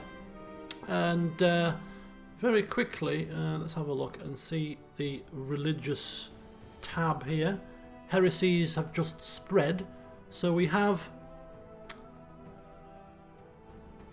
Where the hell are we? Where's my land? I'm losing track. Oh, there's my land. We have Cathar heresy. Just right here. Right on the outskirts.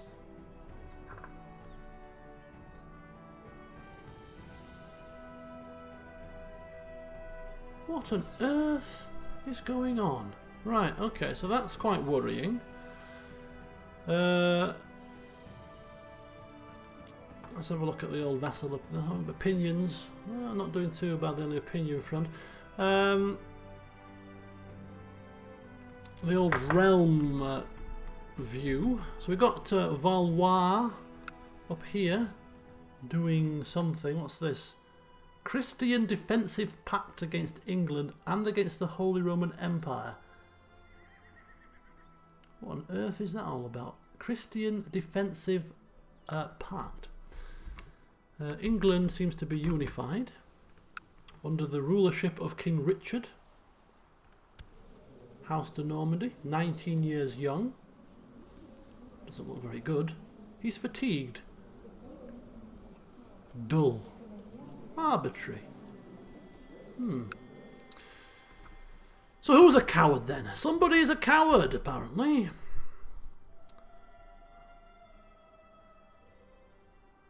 My courtier Aldrich. Well, he's nothing of importance. All courtiers will think he is a coward. Well, seeing as I have a low opinion of him, I'm going to tell the whole castle. Spread the news. This man's a coward. If he comes crawling out of a hole, feel free to kick him back in it. Ooh, who's this? Ooh. Ooh. What an utter cheek. This is Count Otto, previously Duke of Moravia here, saying that he deserves some recognition and rewards from time to time. It is widely known that you hold huge lands and many titles, and are as generous as you are wise. Perhaps you would consider granting this humble servant the county of Brno. Where do they get these? Where do they get these wild dreams from? Where do they get these? Is he mad as well? Is he a lunatic as well? Like my bloody marshal? You cannot be sane, that is for sure. No, of course not, you imbecile. Right, child needs a focus. This is little Johann Kobyla. My little youngest son needs a focus. Right, what focus are we going to go for with him? I'm thinking... So, left his own devices. This is what we've got for our oldest child. Tutored by councillors and noblemen, being groomed for rulership. Thrift, so merchants, and guards and retainers. Duty and diligence. Faith and heritage. We've got humility. Tutored by servants. Phew, are you joking? Etiquette. Councillors and other courtiers. Courteous behaviour and etiquette.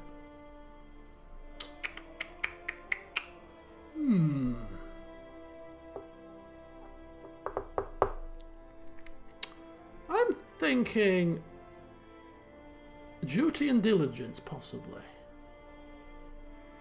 Oh, they can make him stressed. I think we'll go down a different route for this guy. You know, perhaps not so much duty, but certainly diligence. You know, we are a diligent man. We set our sights on something, and so far we achieve it. Yeah? We get the job done. So diligence is, yeah, tutored by the guards. I like that. Let's get that, see what happens. Right, so he could potentially get conscientious, which would develop into diligent or temperate. +1 to stewardship. Okay, we'll work with that. Due diligence is sometimes required. Of course, our oldest son has been left to his own devices, which completely makes sense now that he's a ruler of his own court. And age 8, I can imagine him running around the court of Domeslis like a little brat, causing all kinds of mayhem. Although he doesn't like exertion, perhaps just likes to play all the time. Causing grief. People always reporting in that he's a nightmare, and we just laugh it off. Oh, Chipoff, I was like him when I was younger. Don't worry, when he gets older he'll see the benefits of working hard. Let him enjoy his childhood.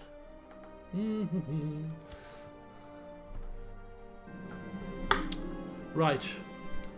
Well, seeing as we're finding nothing out about him, we'll spread malicious gossip about how he likes to dress up as a woman.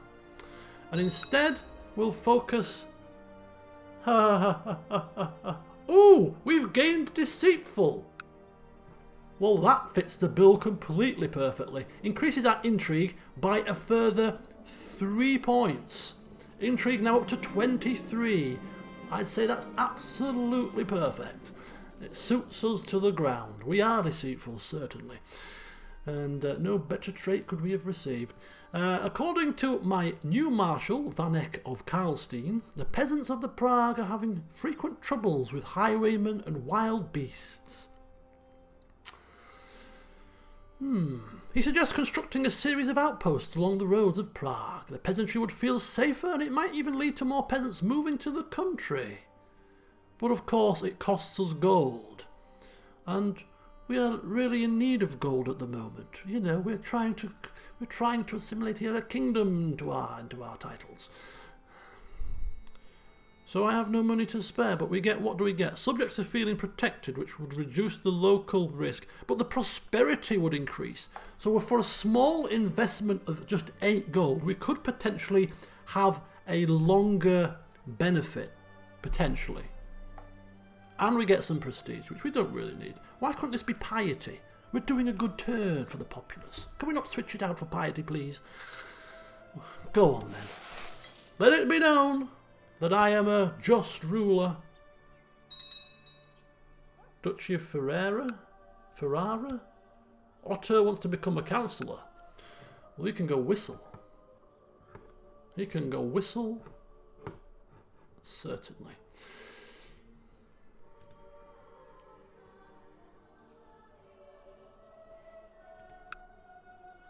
I keep forgetting to hold a feast. I want a feast. I want a celebratory feast. I want a feast.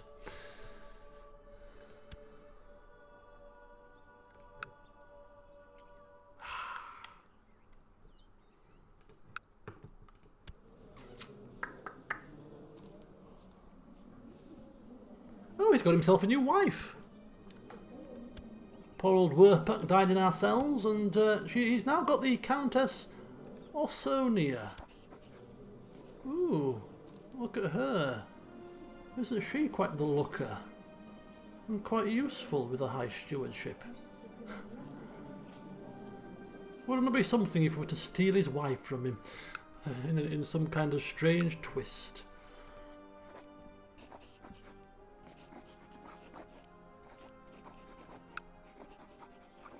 %73%. The plot power has gone up. I may just get this into play here and see if there are anybody that can... Is there anyone that can be turned? Yes, there is. There's one person that can... There's two people that can be turned. His own... This is his son. This is his nephew, I think. Yeah, this is his nephew, right? Yeah, this is his nephew. So his own nephew wouldn't mind being invited in the plot to kill this man. Who would become the new vassal? It would be somebody with a better opinion of me, at least, for the time being. And this is not one of the primary premises that we're trying to get rid of. Let's have a look at this very briefly. Let's have a look at this dynasty tree. Oh, he is. Is he? Oh, he is. He is one of the primary premises that we want to get rid of. But he's less of a problem than Conrad is. So I think we're going to fire this up. It depends how much it's going to cost us to bribe these people over. We really could do with not throwing our money away here. Let's just have a look and see if we can... who's this guy? He's theologian, cynical, stubborn, lustful, cruel and stressed. 25% plot power. He is the... Oh, he's my spy master. You shouldn't have to be bribed. You're my bloody spy master. 29.4. Alright, so that's call it 30. And then this guy, who is his nephew... would take... How much do you want? 28. So we're looking at 60 gold.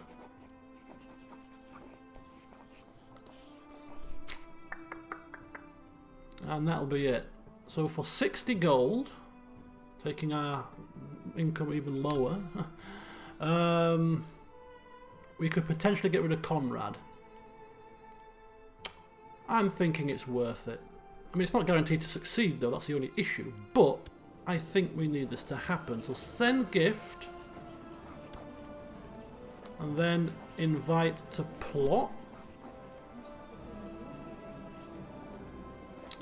Send gift. Invite to plot.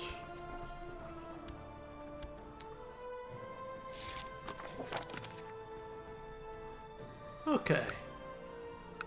So we have a plot now at 108%, 2 backers, one of which is his own family member, one of which is my spy master, and of course me involved as well. This should be a piece of cake, surely. Surely. I'm quite tempted to ransom off his wife just before he bites the dust. Oh no! we've lost our Chancellor. I quite liked him. He proved to be quite useful. He was a count as well, so we're getting a new count. Count Ondrej, who actually has a decent opinion of me, actually. Little child, age 2. His son, oh, he's only just had a son. He's died of greatpox. Died of greatpox. That is a frightening prospect. How has he developed greatpox? There's no outbreaks. There's a smallpox over there. Oh dear, diseased man. Oh dear, dear, dear, dear. That does not bode well. Let's hope it doesn't spread. We are getting, what are we getting per month? 5.7. Right. Our physician at age 70, how's he holding up? He's holding up like a treat. He's probably using all of his tonics and ointments to extend his life. 73 he is and going strong. God bless him. Good. Right, a new Chancellor is required. He's not great. He's not marvellous. But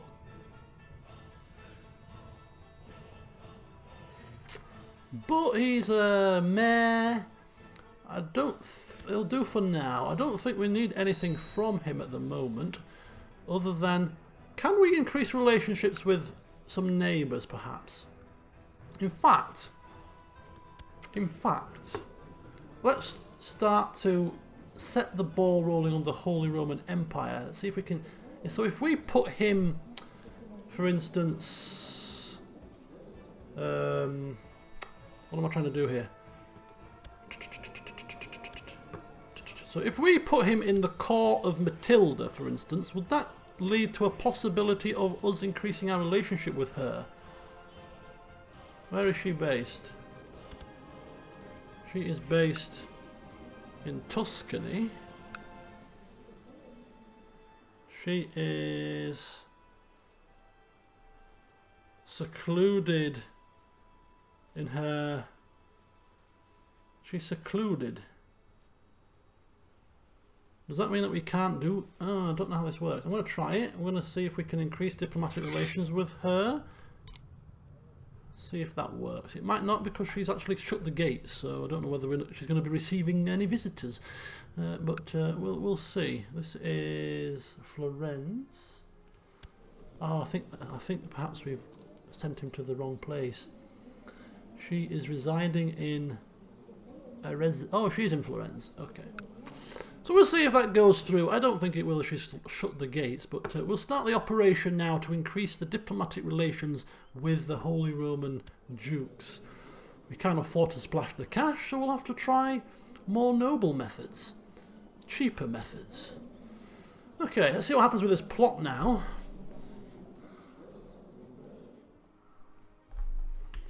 Let's have a wee look. How are you doing, Duchess Carling woman? You're not bearing me many children, are you? Too busy eating, you gluttonous fool. Perhaps relationships are becoming strained. Although, no, my opinion of her is still pretty high.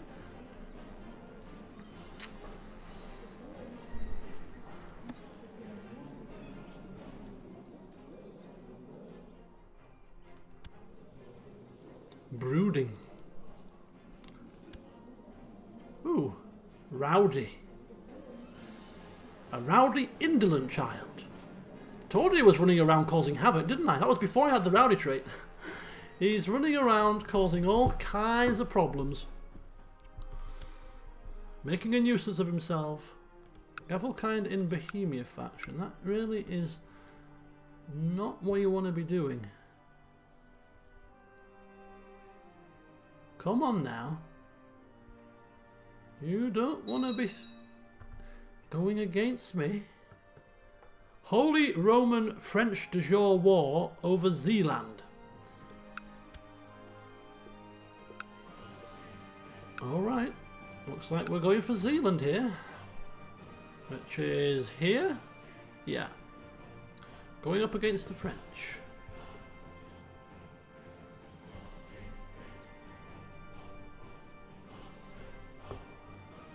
I think we'll probably be favourites for this one, I would reckon. How many troops does the old Holy Roman Emperor have at his disposal? 16,000. Compare that to the King of France, who has a mere 4. I don't really think he's got much of a prayer on that one. Oh, Conrad has bought a favour. Not a problem. Another faction. Called in a favour. Don't like the sound of that. Count Bretislav has joined the increased council power in Bohemia. So now he's involved in 2 plots, is he not? He's created his own plot for Gavelkind succession, and now he's joined the plot for increased council power. He's becoming a little tad irksome, is this little whippersnapper. Only just come of age, and he thinks he's going to cause me some concerns. Actually, I see where he's coming from. Because he's come of age, he can now hold a council position. He doesn't have a council position, but he's a damn good steward. So, Lightold, it's been an honour doing business with you, but needs must. I have somebody I need to placate for a while. So, Toodlepip. Come forth, Bretislav. He is ambitious, which is probably why these factions have been created. But we're going to keep our enemies closer than our friends on this occasion, and keep a close eye on him from the council position. His opinion of us shoots up because we have given him improved relations. Apparently we sent him a gift. I don't recall doing that, but okay, fine. Collect me some taxes. I need some cash quite urgently. And in terms of his loyalty, in terms of the council position, he is actually a glory hound, so that's not bad. He hasn't joined as a malcontent, so all in all, I think that's worked out pretty well. I sent him a gift so he would join my plot. Oh. Oh, it's you? Oh, yes, I did. Yes, I have a short memory. There's that much money flying around that sometimes it's difficult to track where it's going. Yes, it's you. Oh, I thought this was potentially going to be the plot firing. Vanek for ruler. Svatobor has voted for ruler imprisonment. But yeah. Oh, now that he's come to our court, now that he's come to our council, he's seen the error of his ways. He's disbanded the faction, and he's left that faction. There you go. You see, it's all about keeping them sweet. Lovely. So a large merchant caravan from distant lands has arrived at the gates of our stronghold. Their leader, a jovial man of massive girth, pleads with you in a strange accent to grant them shelter from the elements. Let them in, turf them away. What do we think, my loyal advisors? I am neutral on this matter. I will leave it in the hands of my lessers to make this choice. Do not bother me with these trivial matters. Somebody make a decision. Yes. Okay, so one of my advisors making a very good point that we do need coin. Perhaps we can benefit from merchant caravans arriving. Let them in, you say. Good. I'll trust your judgment. Doesn't cost anything. Let them in. We'll let them in. We delegated that decision. Because we were too busy with this. One of my informants, a young soldier with more vices than he can afford, has managed to gain the trust of Count Conrad and now often stands guard outside his door. I don't understand how the fellow managed it, but who am I to look a gift horse in the mouth, as the saying goes? For enough gold he might be persuaded to get rid of Conrad violently. Pay 5 gold and get the job done now? Murder is going too far? Murder is certainly not going too far. What do we reckon, folks? What do we reckon? I reckon it's time to see if this young soldier is worth his weight in gold. Is he competent? We know not. But, is it even a choice? Of course it's not a choice. It needs to happen. Get it done. As evening falls. So while that's going on behind the scenes in the county of whatever it's called, he's got all back at home in Prague. We have fat merchants sitting by the fire and regaling us and the court with stories of travel, putting our mind at ease as we eagerly await for news from the Chancellor as to what's happened here.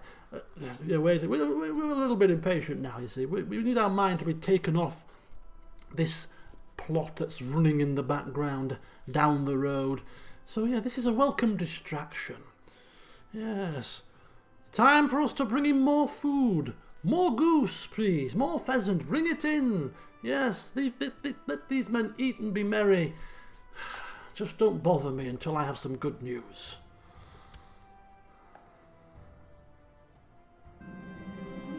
Oh, we still have no news. Dawn breaks and the caravan prepares to move on. The merchant insists on leaving us a gift as a thanks for our great hospitality. Oh, shouts a terse command in a foreign tongue and offers us a eunuch. Why would I want a flipping eunuch? Gondar the eunuch. My own little eunuch here, diligent, temperate, humble, honest. He's pretty good at diplomacy. I would have preferred cash, quite, for pay a bit of bed and board. A eunuch.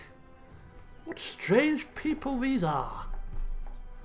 I don't think we can have a court eunuch until we get to king level.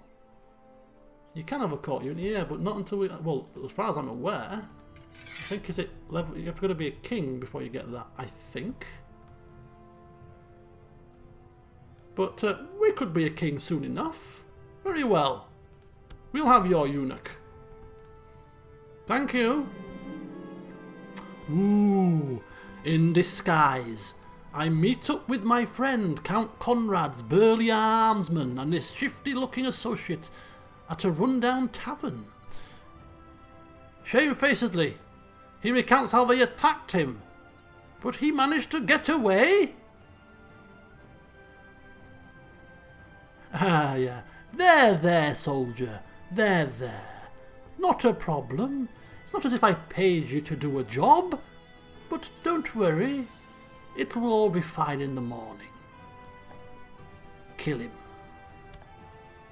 Kill him now. The useless fool. Well, 5 gold up in flames. The murdering continues. Or should I say the attempted murders continue. This man will not evade me. His brother fell meekly as a mouse, easy as pie.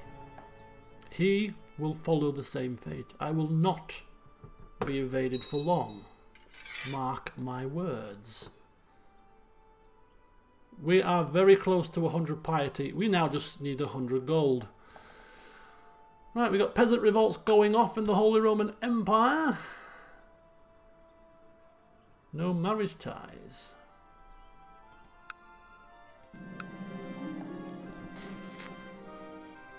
Yes, I am going to switch my attentions to his brother now.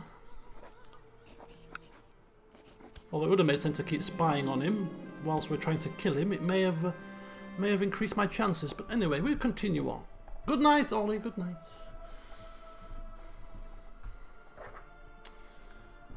All right. Come on. Come on.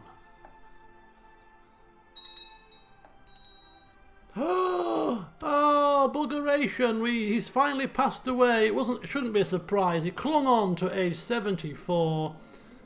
Our court physician, our court chaplain has died a natural death. We need to go out into the field once more and find ourselves a new court physician.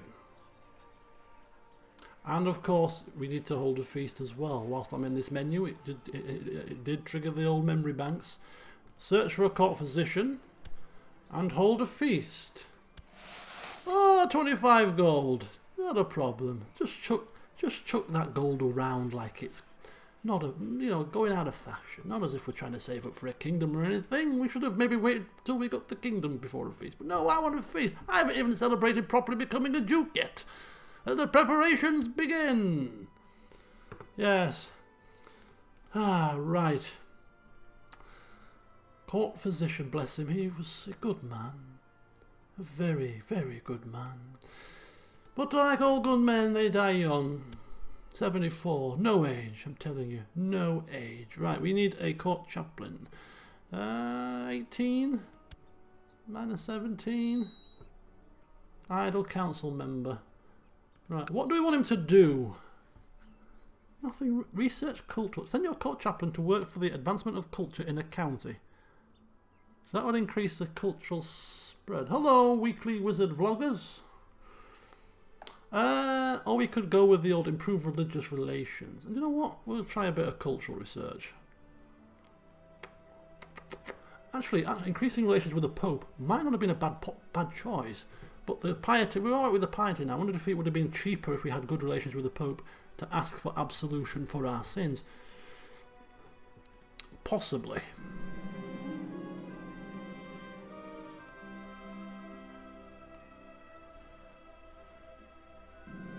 Okay, travelling dancers, blah blah blah blah blah. Yes. Oh my God. Oh.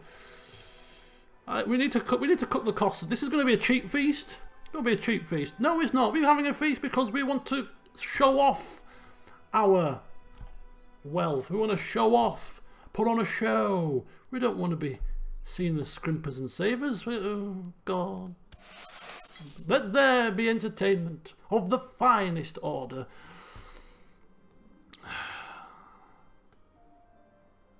Oh.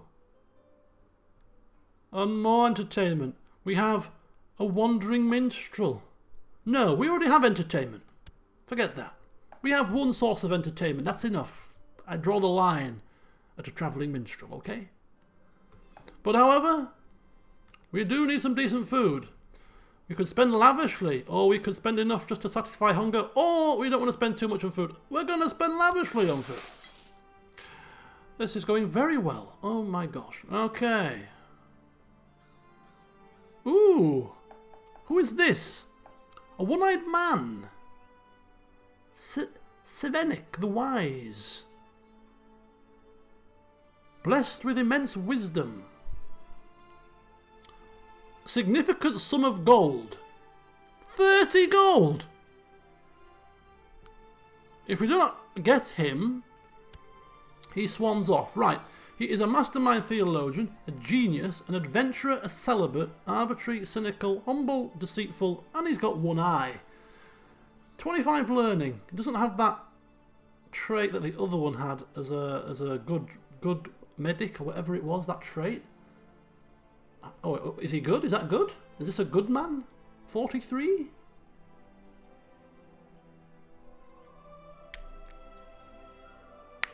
Okay, he's a good one. All right, okay. Generous offer it is. Come on down. You can also. Oh, you could have had a seat on my council here.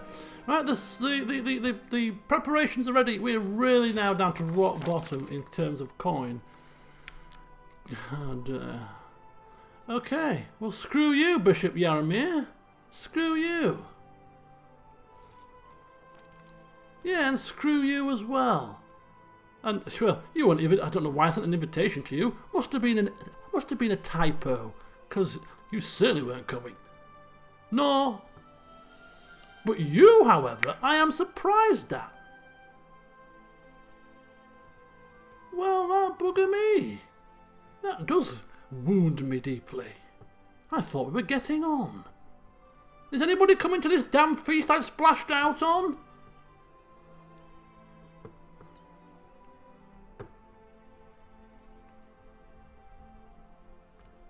I'm going to appoint him as my...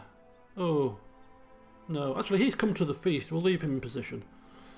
Okay, so whoever's come has come. Not many, I don't think, but there's a handful of guests have turned up, and well, we padded it out with a few courtiers. We just dressed them up and made them look important. Yes, come in. Welcome to the grand feast of Bohemia to celebrate my ruling. Keep spying, goddammit.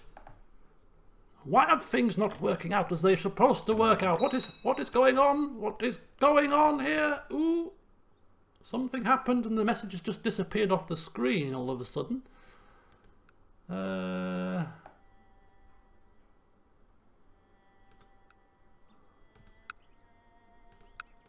What happened there? Something popped up and then it disappeared. Ooh.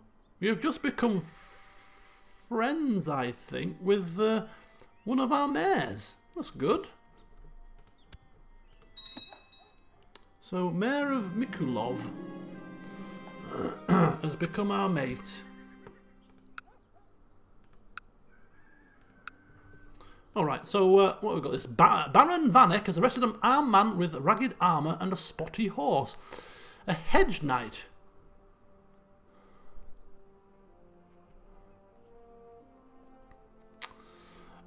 So we can either release the hedge knight believing what he says, or we can order this man arrested as a bandit.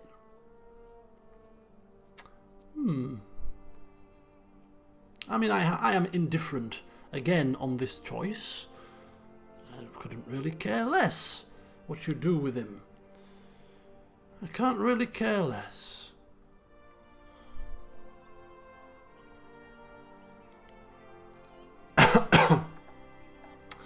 But, you know, he could be. Yeah, release him. We have no business accosting these idiots here. Let him go. Oh, dear. Bishop Vitek cut the throat of one of my servants when the clumsy man spilled wine over his garb. Oh, my gosh.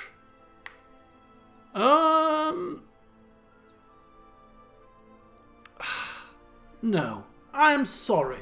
We can't have men slitting throats of my servants at my feast.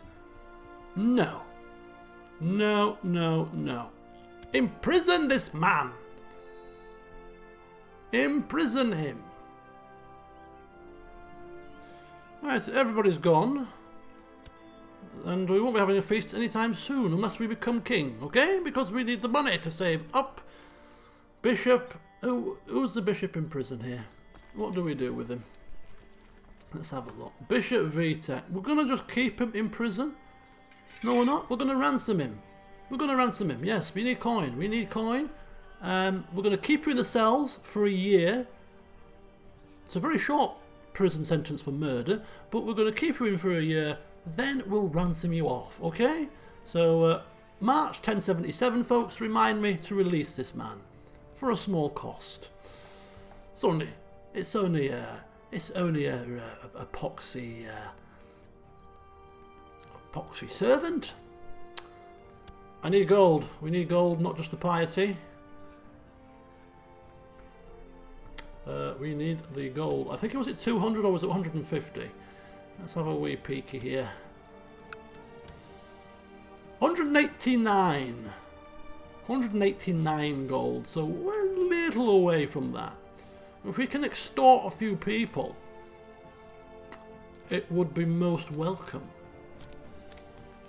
But we have the piety, which I thought was going to be the difficult one. But it transpires that we're spending money far too willy-nilly here.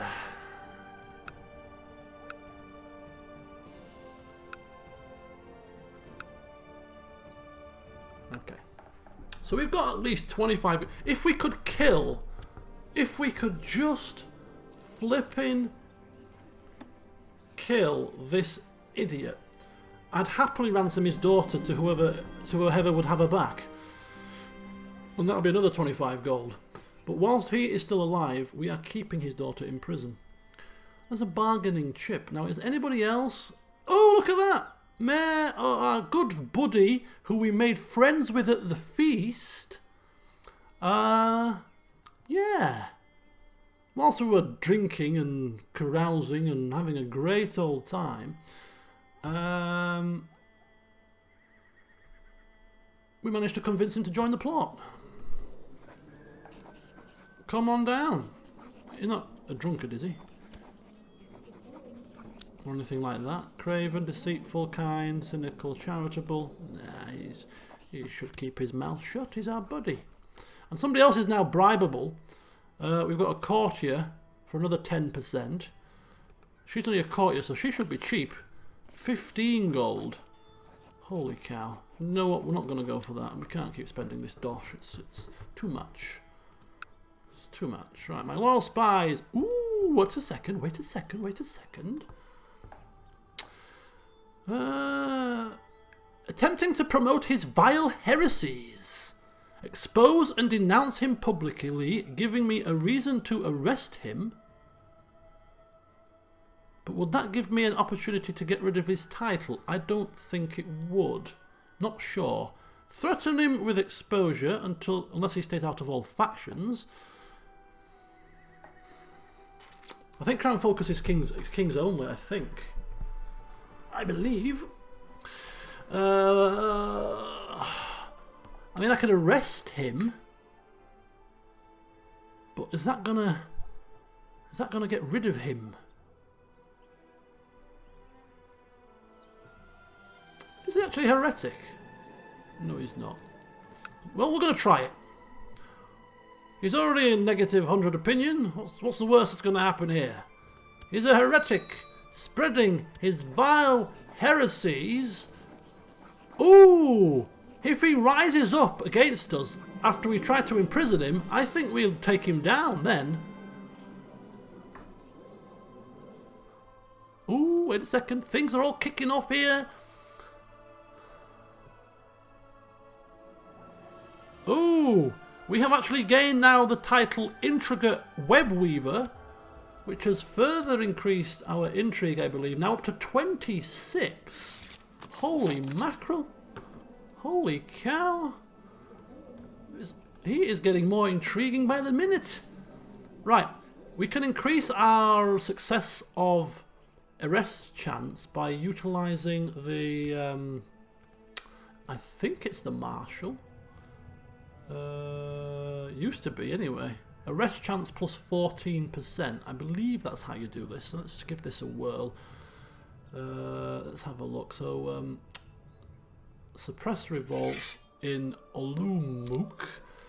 And let's try to imprison Count Otto the Handsome. It hasn't really improved that. I wonder if it should have been the Spy Master. I think that's just assassination chance. Nah, right, whatever. We're going to try this, and if he rises up against us in a war, well, he ain't exactly going to do it with 468 men. How many have we got? 2.64k. Oh, he's risen in rebellion, but that might give us an opportunity to dislodge him from his position. Can we change our law yet?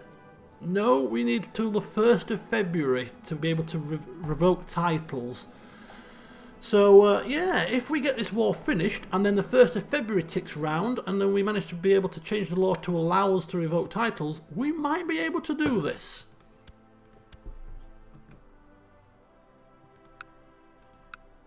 We might be able to do this. He's got 475 men. Are you serious? Are you serious, you absolute fool? You should have just rolled over and died. Or at the very least, allowed yourself to be arrested. This is foolishness on your part, but hey-ho, so be it. He's running.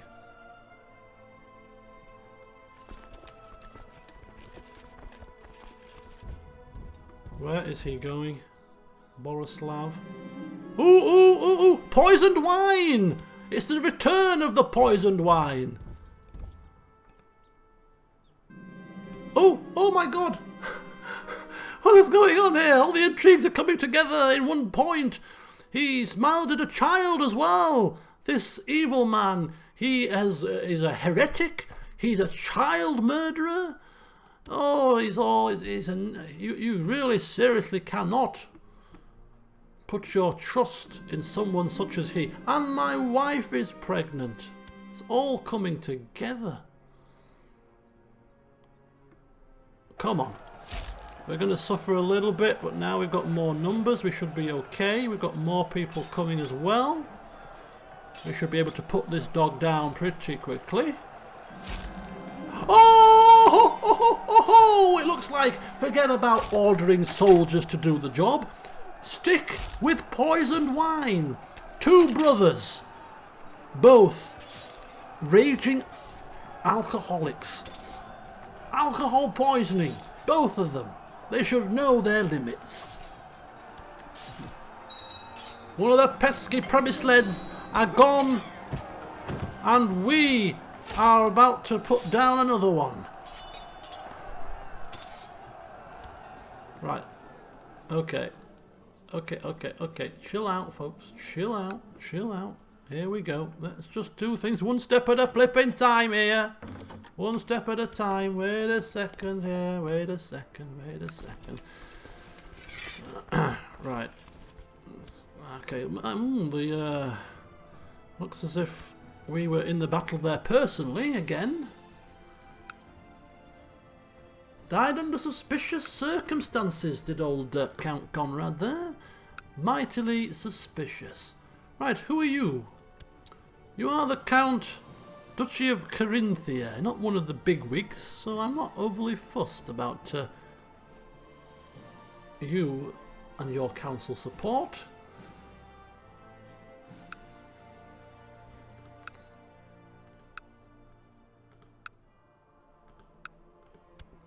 Right, he's running off, so we should have this in the bag. Right, so this now, if we look at the premise lid line,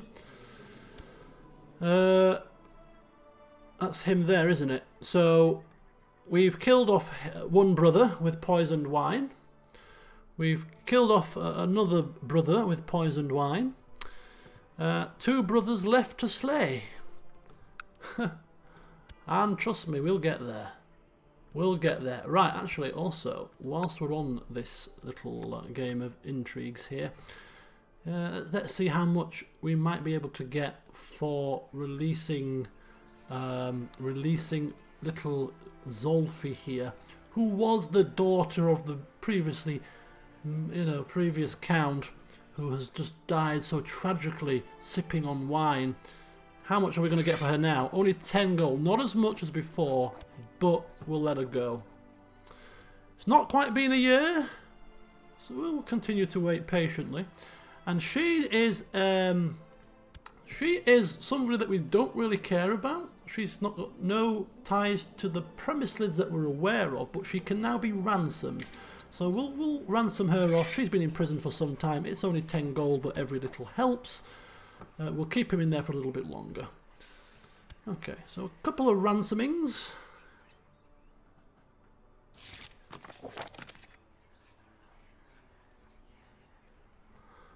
Right, very good. Very, very good. And there we go. Release from the dungeons. And, oh! Oh, it was the Duke of Carinthia who we've... Sorry, was that somebody to do with you? I didn't realise. Take that as your favour. Yeah, take that as your favour. Did request you in the council, but released one of your courtiers, or maybe a child, maybe a family member, I don't bloody know. Hello, Nicholas. I don't bloody know who she was. She just ended up in my dungeon somehow.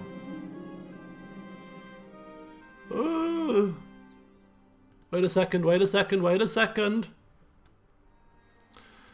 My daughter Sagani has got a case of the flu. Well, whatever we do for a start, we need to stay away. We need to stay away from her. We don't want that. But we will call for our court physician. Let's put him to the test. He's recently come to our council. Let's see how good he really is. I'm predicting nothing for fear of commentator's curse, right? So we don't like the Kaiser because he's a tyrant, apparently. One of his main downfalls. He is tyrannical. He's annoyed at religious authorities. Is it time for him to be displaced? Potentially. So what factions are looking most strong here? Duke Otto still there. 52% power.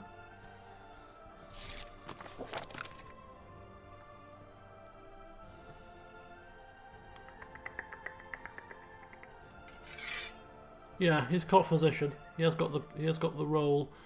Right. So we have a space for another commander. Oh my god, he could actually be a commander as well. Does this man's talents know no bounds? Bloody hell, man. He is a genius. Oh, look at that. Our relationship has increased with Duchess Matilda the Fat. How very good. Oh, all these things are just clicking into place so smoothly. Smooth as silk. What's our opinion of us now? 16. We'll keep him down there for a little bit longer. The old Chancellor died. He died on us. Unfortunately, had to have him replaced. Which wasn't a bad thing, because the new Chancellor's... well, actually, the new Chancellor's not very good. But he's average, and for the time being, our Chancellor's position isn't the... Actually, you could argue that it probably is quite important now that we're trying to actually increase the relationships with various nobles. Perhaps we might change when we get to become a king. Uh-oh. Right, little child, Sagani, who no longer has the flu, you'll note. Now needs a childhood focus, and she is... we're going to see test some waters here. Yes, courteous behaviour and etiquette, of course, for a young girl. This is what you should be doing. You should have all your airs and graces. Yes, you should. Okay, so off you go. Learn all that kind of stuff. Be a very good girl. And then I can marry you off. Yes, marvellous. Marry you off, I will. Something... That was the sound of a message that was supposed to be cropping up, but nothing seems to have happened. Another message did that and it disappeared. I'm wondering if something has glitched out with the messages that I'm supposed to be getting here. The Holy Romans have won their war against the French for Zealand. Okay. Okay. So what have you missed in the past 30 minutes? We got rid of the Count Conrad by way of poisoned wine. It's the second Premislid brother to die from poisoned wine syndrome. We are now at war with Count Otter, who dared to try to spread his heresy. Due to our spying, we managed to out him and tried to imprison him, and he refused to be imprisoned. So we are now putting him down like the dog that he is, in the hope that we can revoke his title when we are able to pass the revocation law. And we now have a third son, who we need to name. So come on, folks, get your thinking caps on. What shall we call our darling thirdborn?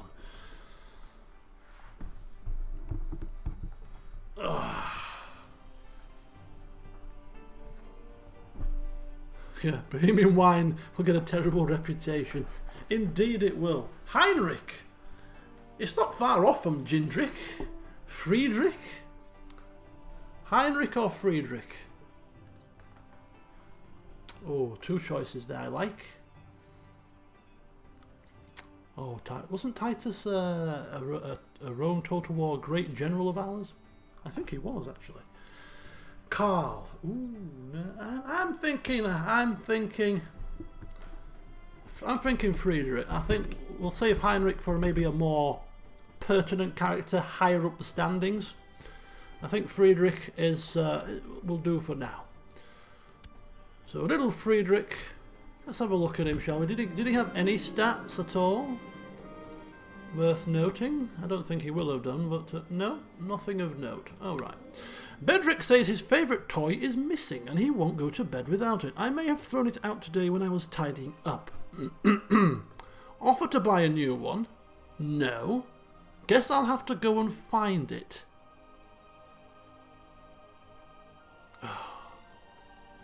I don't have time to go looking for lost toys. I'll order somebody to buy another one. Oh my god, he's upset. He doesn't want a new toy. He wants the same toy. I want the same toy. You little urchin. Go to bed.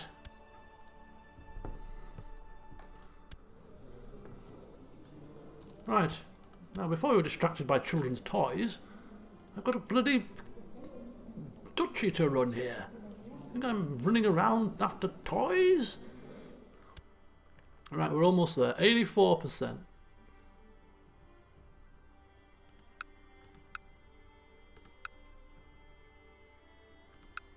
I'm wondering if it was that message sound might have been to do with the fact that he might accept a peace deal. No. Okay. Let me just double check the law changing. It's oh, I have to end the war, but I can start to I can offer to pass this now. Okay, we're getting there. Let's just end this war as quickly as possible, and then we might be able to to change the law to be able to revoke titles. That would be very handy right now. Okay, minus 54. He wants to be on the council. He's not good at a right lot, though.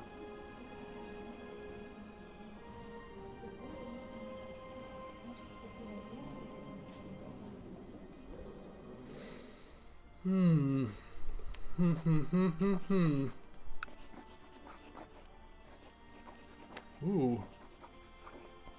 Could kill him. Could kill him pretty easily. We'll get there eventually. All brothers premisely die by poison wine. Wouldn't that be hilarious? 4 brothers, 4 wine poisonings. Yeah, the history books would really have a good old laugh at that one. They really would. Right, 115 coin. We're getting closer. Our monthly balance is going up far slower, though, of course, because we're paying for the upkeep of these damn troops. Let's get this war over with as quickly as possible.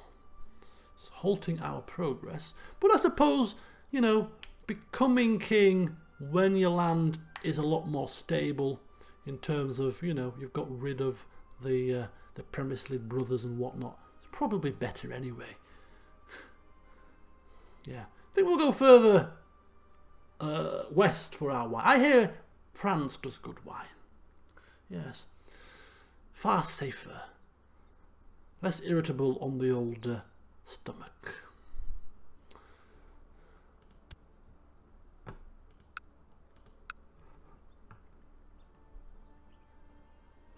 Okay, 19 coin. We like that. And 100%. And he has capitulated. We gain 50 prestige. He is imprisoned for his dastardly deed. And we accept, of course, your surrender.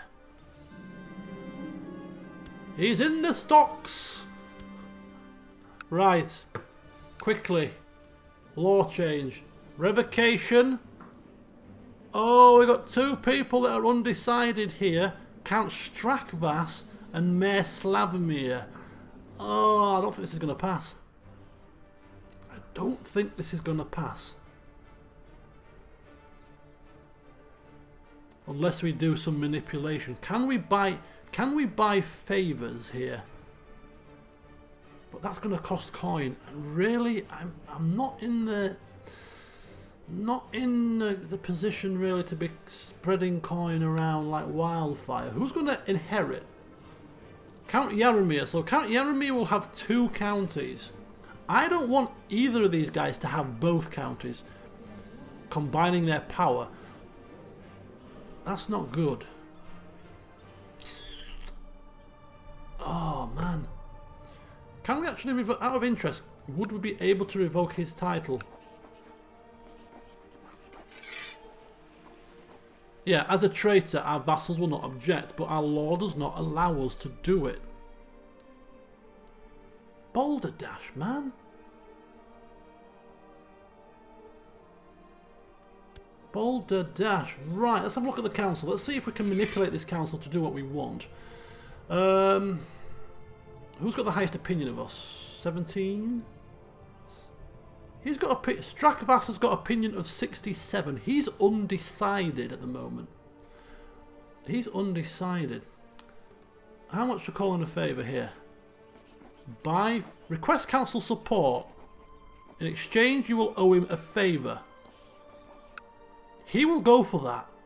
So we just need one more, don't we? Right, so if we do that, one more. Opinion of me 0. Opinion of me 33. Count Bretislav of Pilsen. Do I really want him? Do I want him owing me a favour? Yeah, do I want to owe him a favour? For the time being, I suppose we do. Request council support. Yes. So we've got 2 favours, 2 council supports. Anybody else? Dishing out favours like it's nobody's business here. Right. Chancellor Slavomir. Oh, he's not my friend, is he? I thought he was my friend. No, it wasn't him, it was a mayor. Right. Request council support. Yes.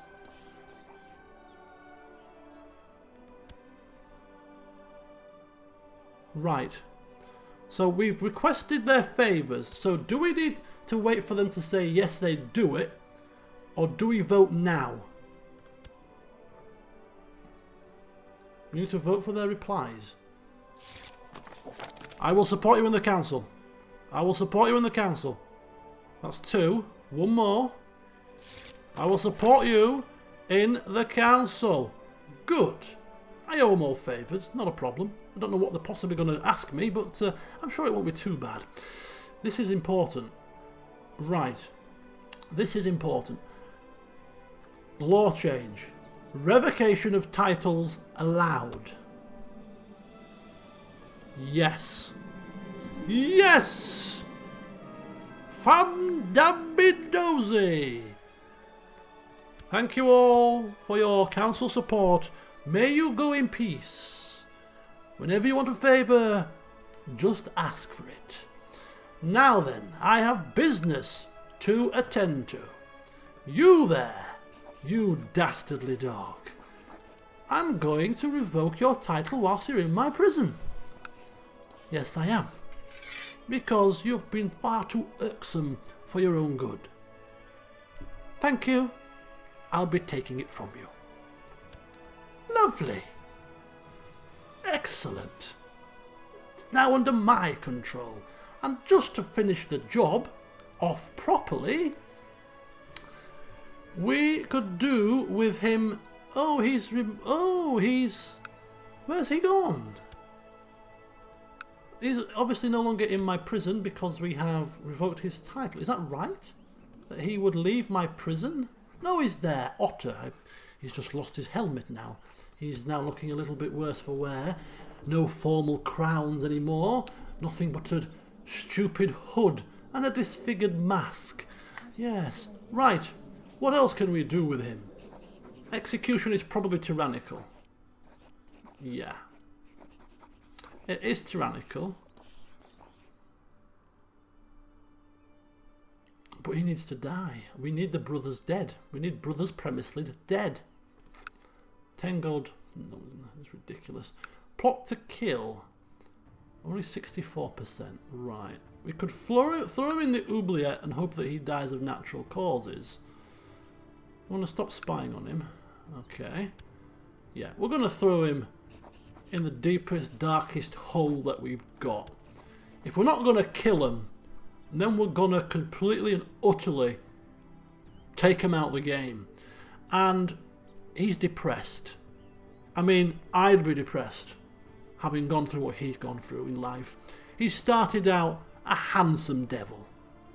The talk of the town he was. The most handsome man in the whole of Bohemia. And then by some cruel twist of fate, he became disfigured horrifically by somebody who was obviously jealous of his good looks. He placed his trust in Count Jesek at the time to assist in raising him to Duke of Bohemia. He thought it was a well-placed trust. We won the war, and for a very short while he was in our good graces. He was enjoying life, perhaps only just beginning to get over the disfigurement. He had a new purpose.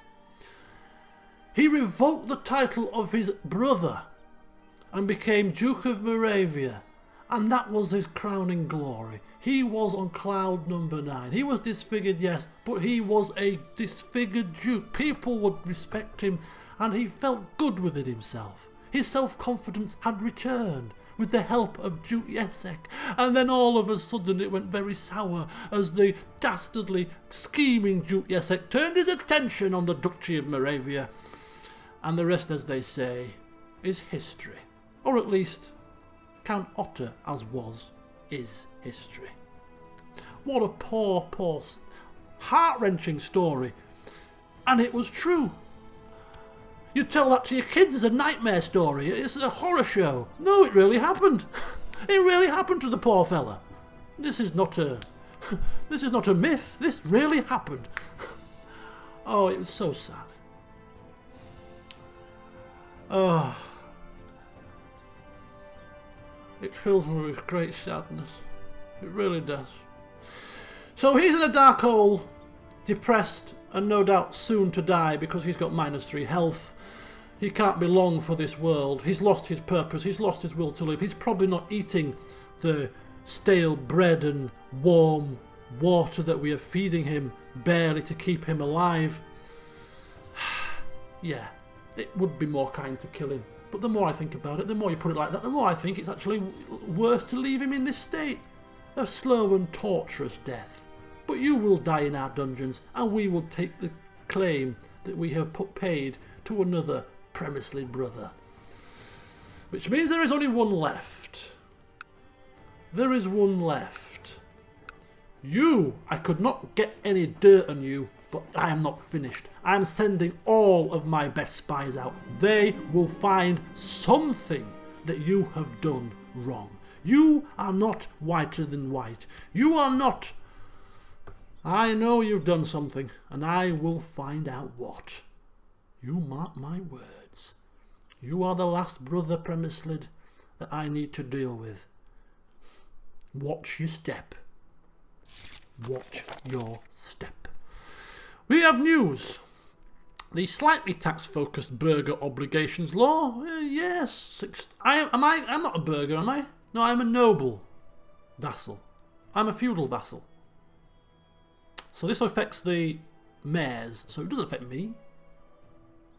So, yeah, well, whatever. I'll offer my services to your vote, yes. Your Emperorness. What's the title for Emperor? Your Imperial Majesty? Your Imperial Majesty.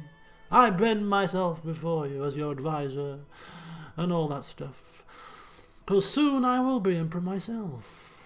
You see how quickly I have risen to king status, as soon to be? Yes, I'm not there yet, you say, but I will be there shortly. I need to disband these flipping troops. Right, let's get money pouring through the doors. Idle council members. Has somebody died? Who's idle? Who stands idle in my council? Oh, Marshal. Train the troops, Marshal. Train the troops. Replenish those troops. You never know when battle is just around the corner. Right, vassal opinions.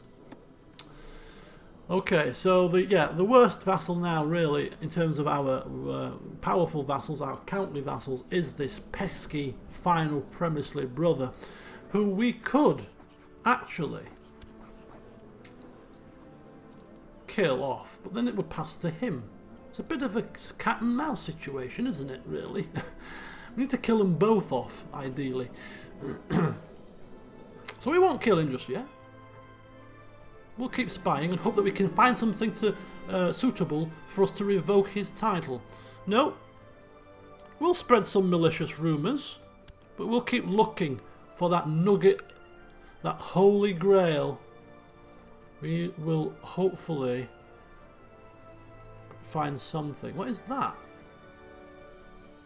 What is that symbol? Kingdom of Pomerania. Oh, what's going on? What's going on? Hey! Stop doing stupid things, Jesek. Stop doing stupid things. What's a plague's incoming? Oh, no plagues. There's no time for plagues around here. No. We don't want plagues. Anyway, I'm trying to risk my life. I'm trying to risk my life. I am not risking anything. I'm living life. Living life to the full is what I'm doing. Right, we've got plagues coming apparently. Slow fever and consumption is eking ever closer. We hear news on the grapevine. Sheesh kebab, right, we don't want that affecting any of us. Those gates will certainly be closed quick and with a great big slam. Request council support from who are you? The Duke of Saxony. Saxony's up here. It's but again, it's not one of the big six.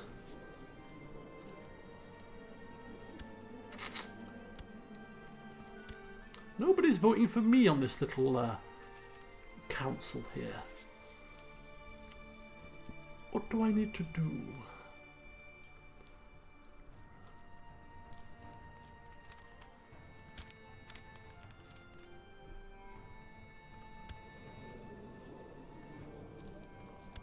Alright, realm tree.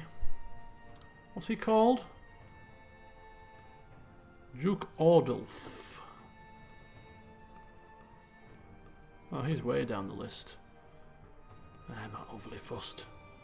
I owe you a favour. I mean, how many favours do we need to call? The favour thing is gone for the time being. We can actually... Quite a few people owe us favours now, I think. Favours from dukes in the land could be useful in the future, though, so I think we'll go with that. We'll go with that, because you never know. We might want to put ourselves on the old Emperor's throne at some point. And if we've got a couple of favours to call in from others, join our faction sort of thing, then it could be useful. We'll work with that for now.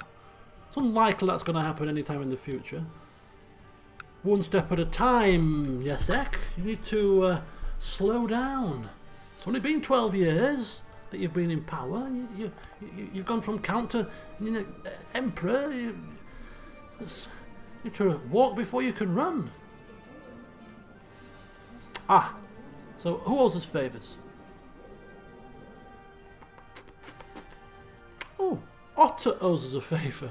The guy in our prison. Would you credit that? Rudolph the Chaste and Ordulf the Wise. Okay. Well, we don't need favours for now. We are quite content to do things on our own. We are not, we are self-sufficient when needs to be. Ooh. What is this I spy with my little eye? I spy a righteous imprisonment. Count Bretislav of Pilsen.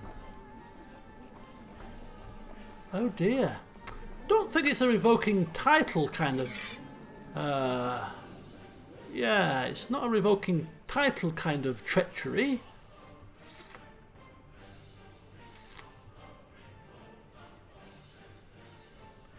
But it's an imprisonment treachery. He's seeking to kill. He's seeking to kill my vassal. Oh! That's actually not too bad a plot. I want to kill him as well. Ah. Crack on. Bit of interfamilial murder. Huh. Saves me the job. I could join it. Yes, I could join it. But I don't want him dead just yet.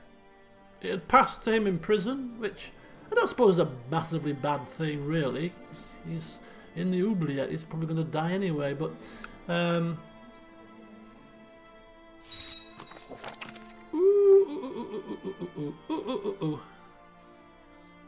Oh, no, no, no, no. Presence rising up. We don't want that. Revolt of Italy. Okay. Forget all of this nonsense. Forget all of this rubbish.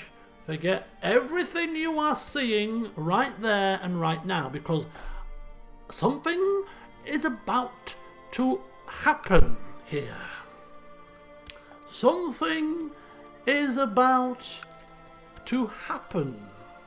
You see, in the space of 12 years, our scheming, conniving, backstabbing, underhanded, usurping, any other horrible familial kinslaying, Duke Jesek, or Count Jesek as was, has plotted and schemed and backstabbed and murdered his way from lowly Count to Duke of not one but 2 duchies, and now, a mere 12 years later, is going to finally become the first King of Bohemia.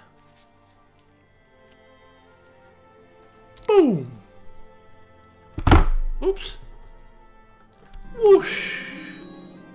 We have it! We are kings! King Jesek! All hail King Jesek! All bow down to him! Long live the king! Indeed, long live the king! He's done it! All hail the glorious King Jesek! Oh, this puts the right old spin on things now, because we are a king. That means people should be flocking over themselves, tripping over themselves to marry my offspring, for they are princes and princesses. The prestige alone surely is worth a betrothal or a marriage. We can have alliances where we so please, not a problem. And those poxy counts below us, they're probably not going to be considered... Oh, they still are considered powerful vassals, it's fine. But, yeah, not powerful enough to give us cause for concern. Oh, it's glorious. King Jesek Kobyla has a nice ring to it. King Kobyla. Does that affect any of the opinions here? Liege is gregarious, brave, just. Are we just? Oh, how quaint. We're tyrannical. We're not tyrannical. We're not tyrannical. I won't say we're tyrannical. Maybe slightly. You know, that for all our bad traits, we do have some good ones in there. When it suits us. We can be just when it's right for us, of course. When the ulterior motive is to our advantage, we can turn our hand to putting on that that brave face, that just face. Not a problem. Not a problem. So let's have a look at the vassal opinions now that we have risen to the state of king. We've got our mayor friend, loves us, Count Strakvas, who is our spy master and has been for some time. He's got a plus 55 opinion. Count Bedřich Kobyla, my son, who is going to be the heir to the king now, who should be heretofore there named Prince Bedřich, 35, which is good. Bretislav, Premislid man, Count of Pilsen, but he's not one of the brothers, so we're not quite so hell-bent on slitting his throat. But we will want rid of him at some point. Count of Leitmeritz, the son of our former Chancellor, I believe. Was it our former Chancellor? Yeah, Zavis the Seducer. Son of our former Chancellor. He's alright, we don't mind him. A couple of other bits and bats. But yeah, Yaromir's still a problem. So yeah, let's have a wee look at that. We don't need that. Open council positions. So we have open council positions now. We can employ an advisor. Now, this is a new role. I don't know what benefits this advisor will give us, but I think we need somebody in this position who is going to vote our way on things. So we're going to go with the highest opinion, and we're going to, our good friend, Mayor of Mikulov. I mean, he's not got the greatest of stats, but I don't think you need stats for this role. It doesn't do anything other than advise. And we wouldn't take his advice anyway. He's a mayor, we're a king. What advice is he possibly going to give us that we're going to listen to? All he needs to do is vote with us. As a loyalist, just lend your support in the council. That's all we ask. Simple as that. So he's in position. Now we should have some extra minor titles as a king, because we can now employ the services of a court eunuch. We were so conveniently given as a gift a eunuch by the travelling merchants that we allowed into our ranks, and apparently he seems to have vanished from our court. Has he died? Has he died? We had a eunuch, right? We gifted a eunuch. I want a court eunuch. Where's he gone? Where's my eunuch? I was going to poke him with sticks and do all kinds of fun things. He must have died. Oh, God damn it. No court eunuchs for us. Or no court dwarves either. I may scour the world for eunuchs and dwarves because I want them. I want them like pets. We could also employ a court jester. Not a problem. I have just the candidate. Oh, but we'd have to. He's in prison. We could get Count Otto. We could get former Count Otto out and have him be the court jester. Oh, that wouldn't that be quite the joviality? Yes. I'm quite tempted. He is disfigured. Mind you, he'd probably scare people, not make them laugh. Ah, bless him. Keeper of the Swans, Master of the... We've got loads of different titles that we can hand out. Seneschal as well. Loads of stuff.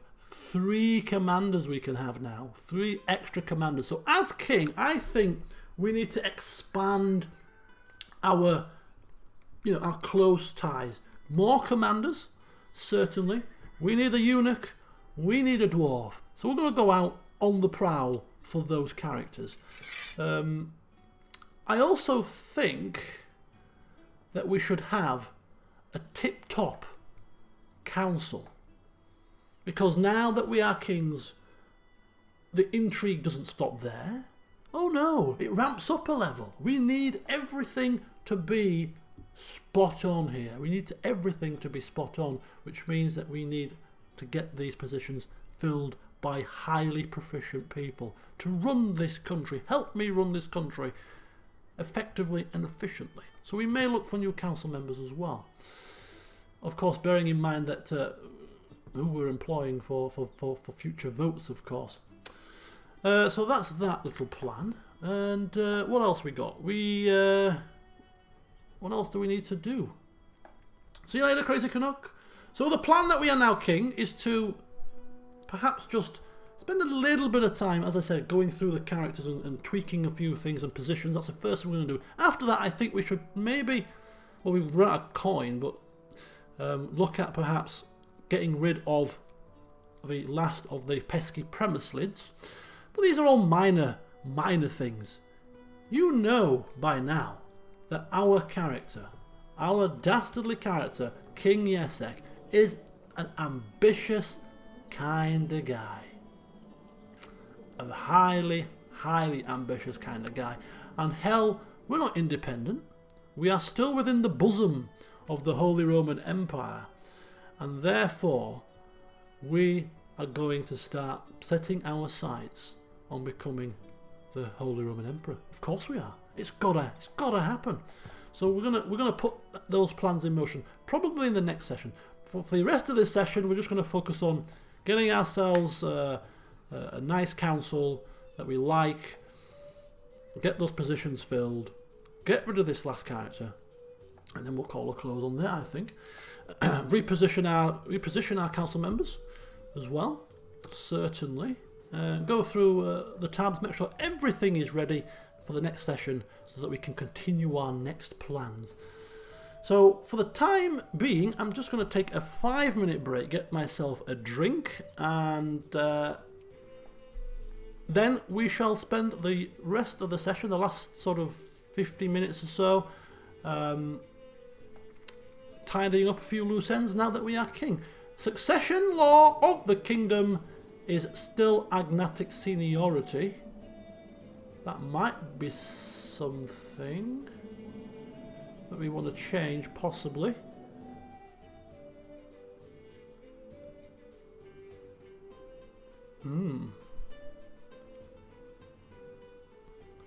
But that's not going to happen for a long time. We need to have been king for at least 10 years now. We've only just created the title, so we've got to wait another 10 years on top, I think. But yeah, give me 5 minutes. I'll be back at 10:05, and we get a quick drink.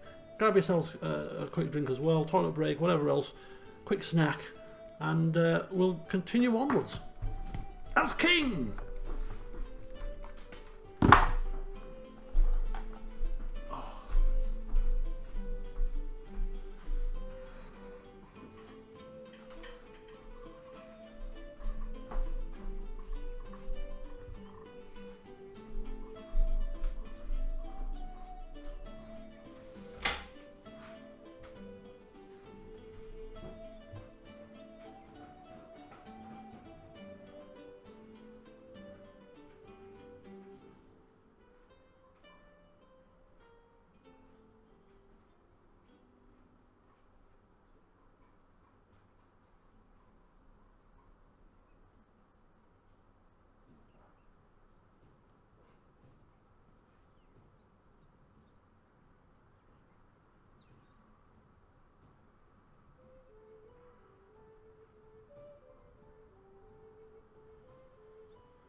Righty-ho, it's a very short break, about 4 minutes.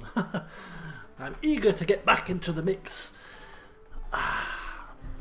Alright, so I think we'll just take our time now and get things set up for the next step of the plan. Welcome Claire, welcome back. So we're going to go through the tabs one at a time and just sort things out. So we are king. Let's take a look at ourselves. Let's take a look at ourselves. A nice crown upon our head. It's a glorious sight. And now she can even call herself queen, eh? Another Carling queen, if only queen consort or whatever the hell the title, official title is.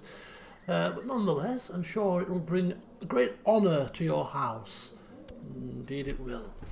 Right. So of course we have the 4 counties. The 3 here in a line and the capital. It's quite a nice little setup, I quite like that. And let's have a look at our family. So that's our traits, of course, we increased to an intricate web weaver. We gained deceitful today. We've also gained brave and just. We still owe money to the Jewish money lenders, which is a bit unfortunate, but we'll pay that back at some point. Eventually, although yeah, we're in no rush to do so just yet. 26 intrigue. This is by far, as far as I can remember. Oh, has it not fired yet? Hey, wee! There we go. Now it's all formalised. Another couple of ticks just to be on the safe side. It's good stuff. Pick a new ambition. Right, so we can do that now. Good call. I love this guy. I've played obviously the Flemings. I've played a couple of sessions off camera, a couple of playthroughs, and I get bored very quickly. I only enjoy playing these types of games nowadays for LP purposes, or for as the case may be, for stream purposes, because I find it far more enjoyable creating a story for these kind of things than trying to do it myself for my own benefit. I don't get the benefit of that, and they feel a bit stale, the playthroughs. So I haven't done I've put a lot of hours into this game just messing around, but out of all the playthroughs that I've had, I've never played a character like this ever, as underhanded and as callous as this man. I absolutely love him. I love the fact that one hand he's putting a very nice face on to the front-facing public. To the public, he's a saviour of Bohemia. You know, the place has never been run so efficiently. But to the people in the know, behind the scenes, to his enemies, who have all pretty much died, really, by treachery, behind the scenes, in foul means, he is just despicable. But that is the high level of intrigue, that he can pull it off, be so scheming on the one hand, but he does it in such a way that the general populace just do not know. They're almost oblivious to it. He's got almost 2 faces. He is an absolute. I bloody love him. The character that he's become. And I've never played a character with as high intrigue as this. 26 intrigue. No wonder he's pulling off these masterstrokes. So yeah, as a character, he's ranking right up there as one of my favourites. Even out of all the Flemings that we played. He is definitely quite the character. In terms of his children, in terms of the ambition now, we can either become a paragon of virtue. Are you kidding me? Are you kidding me? No chance. Acquire a title from our liege. Now, do you reckon that we would be able to convince the Holy Roman Emperor to give us more land? I don't know if it's possible. But I think the gall of this man, now that he is king, he is the only king, vassal, in this Holy Roman Empire. That's got to have drawn some attention. Maybe not a good attention. Maybe the Holy Roman Emperor might be seeing us for what we are. He's risen through the ranks very quickly, this fella. But I think he'd have the gall to try to ask. Hi, Jacob, welcome. So I think that's a good one. Build a war chest. We'd have to acquire 700 gold. Or groom an heir. Well, actually, our heir's coming of age very soon, so this would fire quite quickly. But do you know what? I'm going to see if we can acquire a title. I think this is the next logical progression. I think we're going to put it out there and see if we can convince our mighty liege as to honour our progression, which we are doing on his behalf, unifying this land to ultimately provide him with more taxes and more troops, would assist in giving us some more land. He doesn't like us though, so I'm thinking that's probably not likely to happen. And unless he's got too many of his own titles, he'd probably have to give me one of his own titles, which would make it even less likely. If he had a plethora of titles and was over his domain size, maybe that would be more likely. We could always wait. We don't have to do it now. But I don't know how that works. I've never tried it before. So we'll have a play with that. So that's him sorted. Right, his child, Prince Bedrick, now has been appropriately named. Prince Bedrick of Bohemia. His age 11.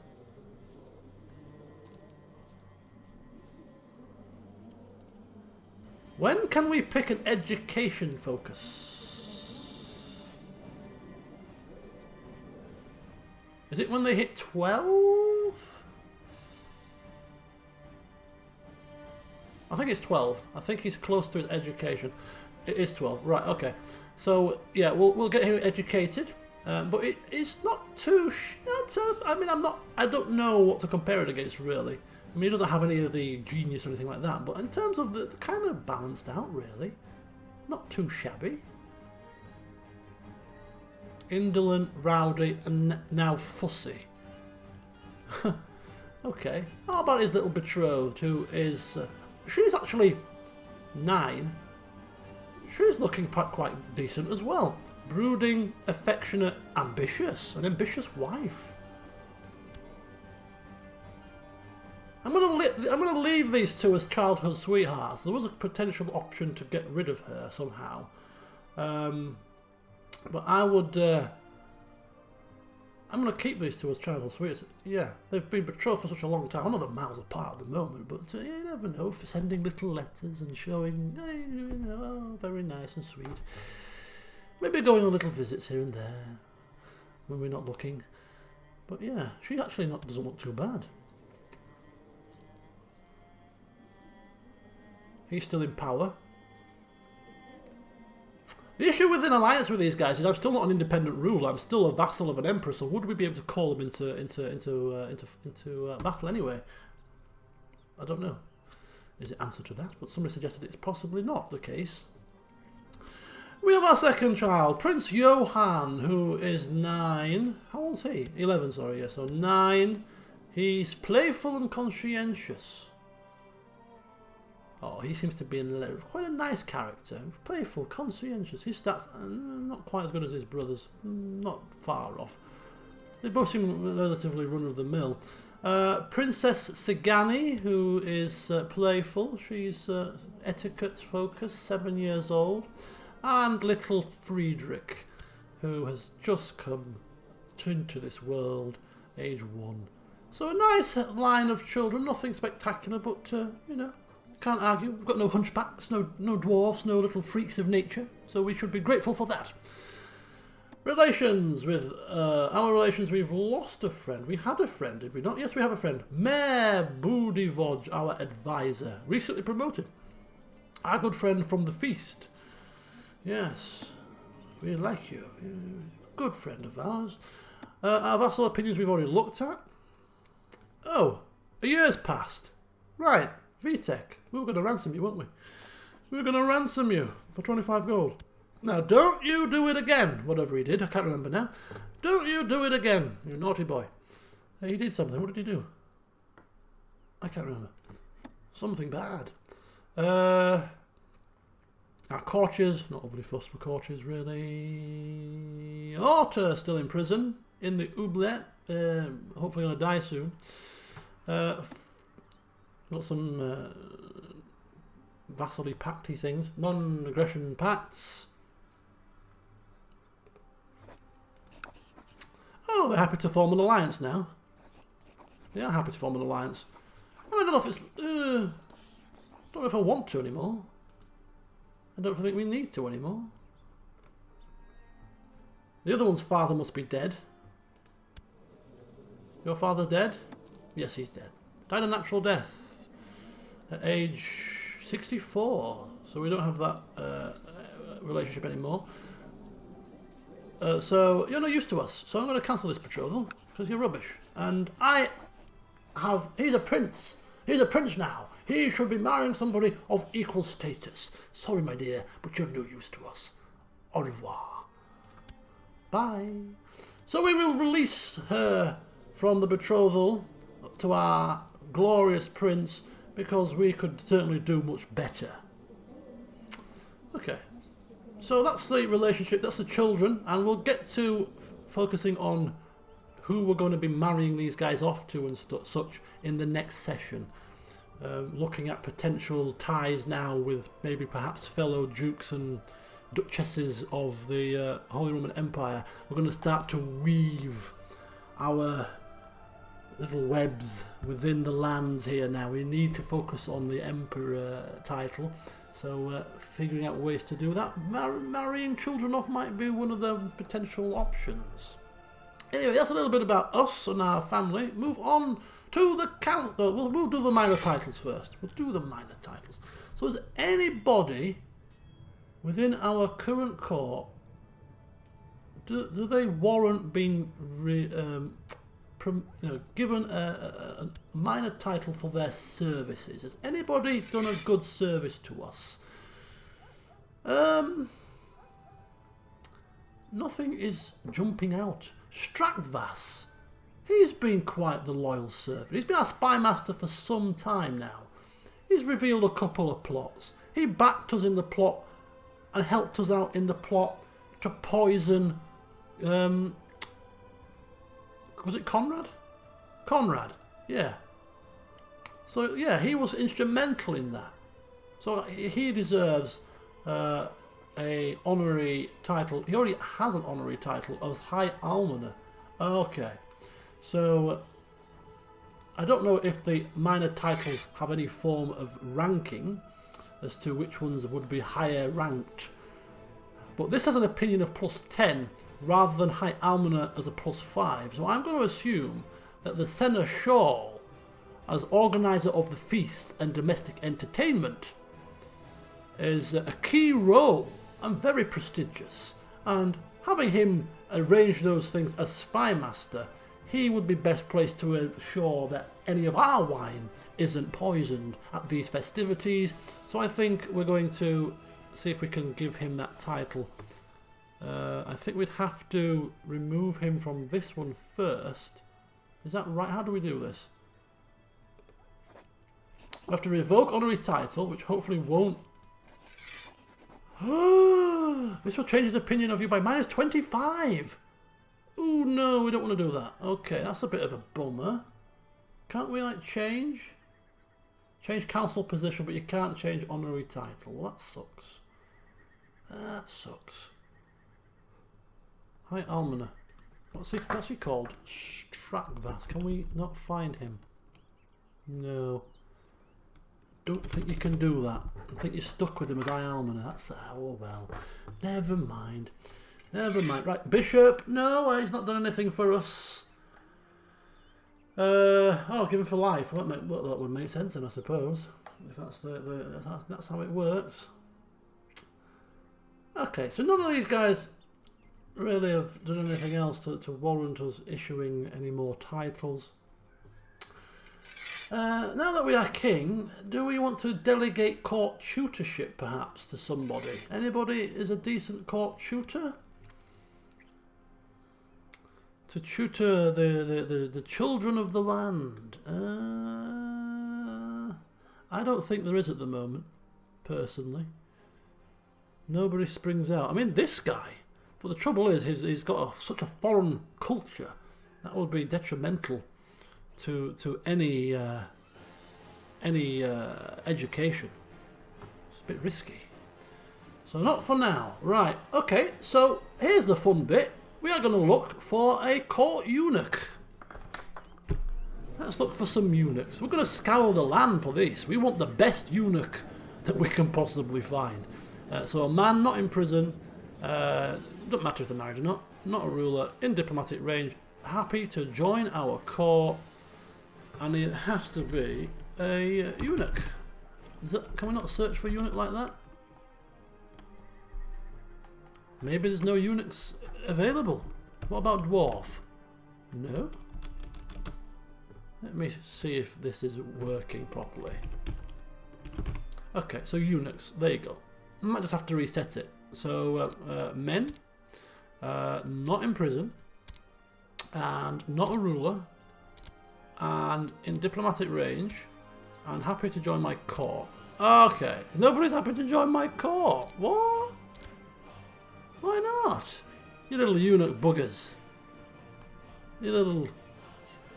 What is wrong with... Maybe they have heard that we plan to really use and abuse them. What do you mean you don't want to join us? Ambrose. Come on, Ambrose.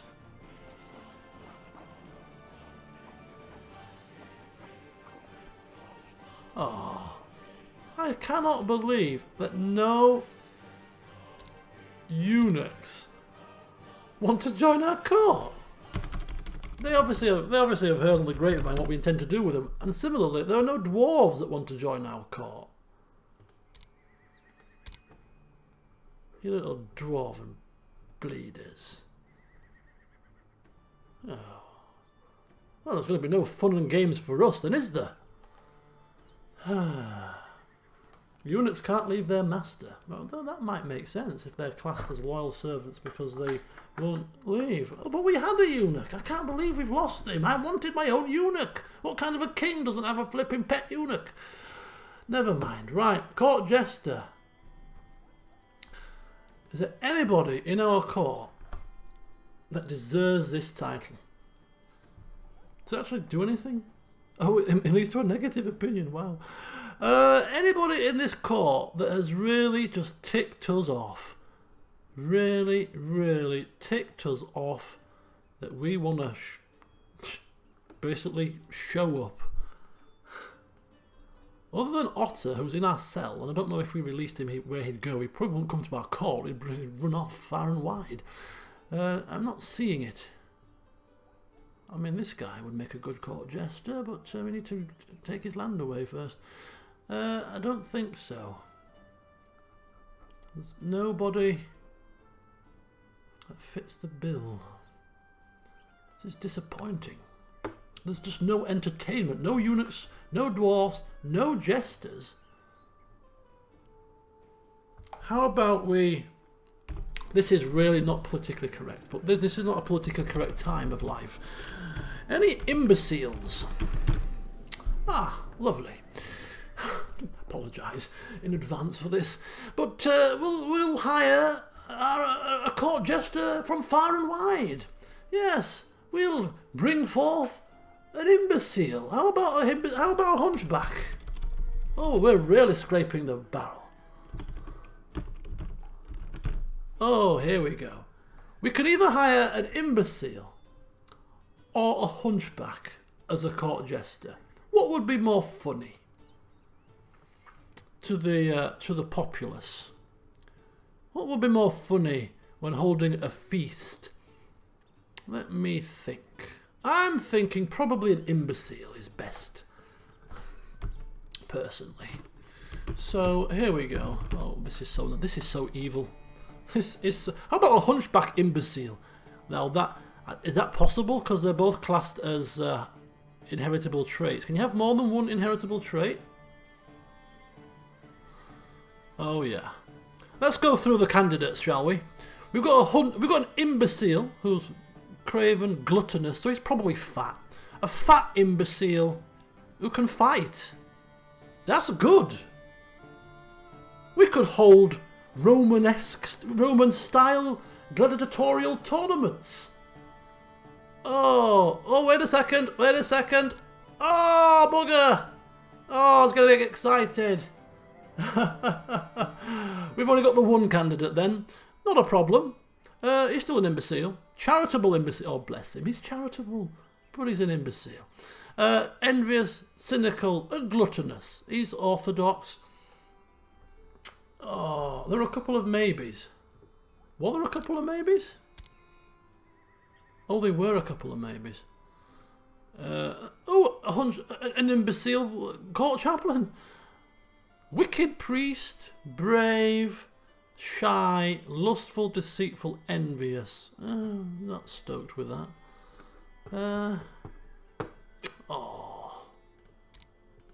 Oh well. What dummies? Oh, lustful. Must be a trait of being an imbecile. He must have something that triggers. Right.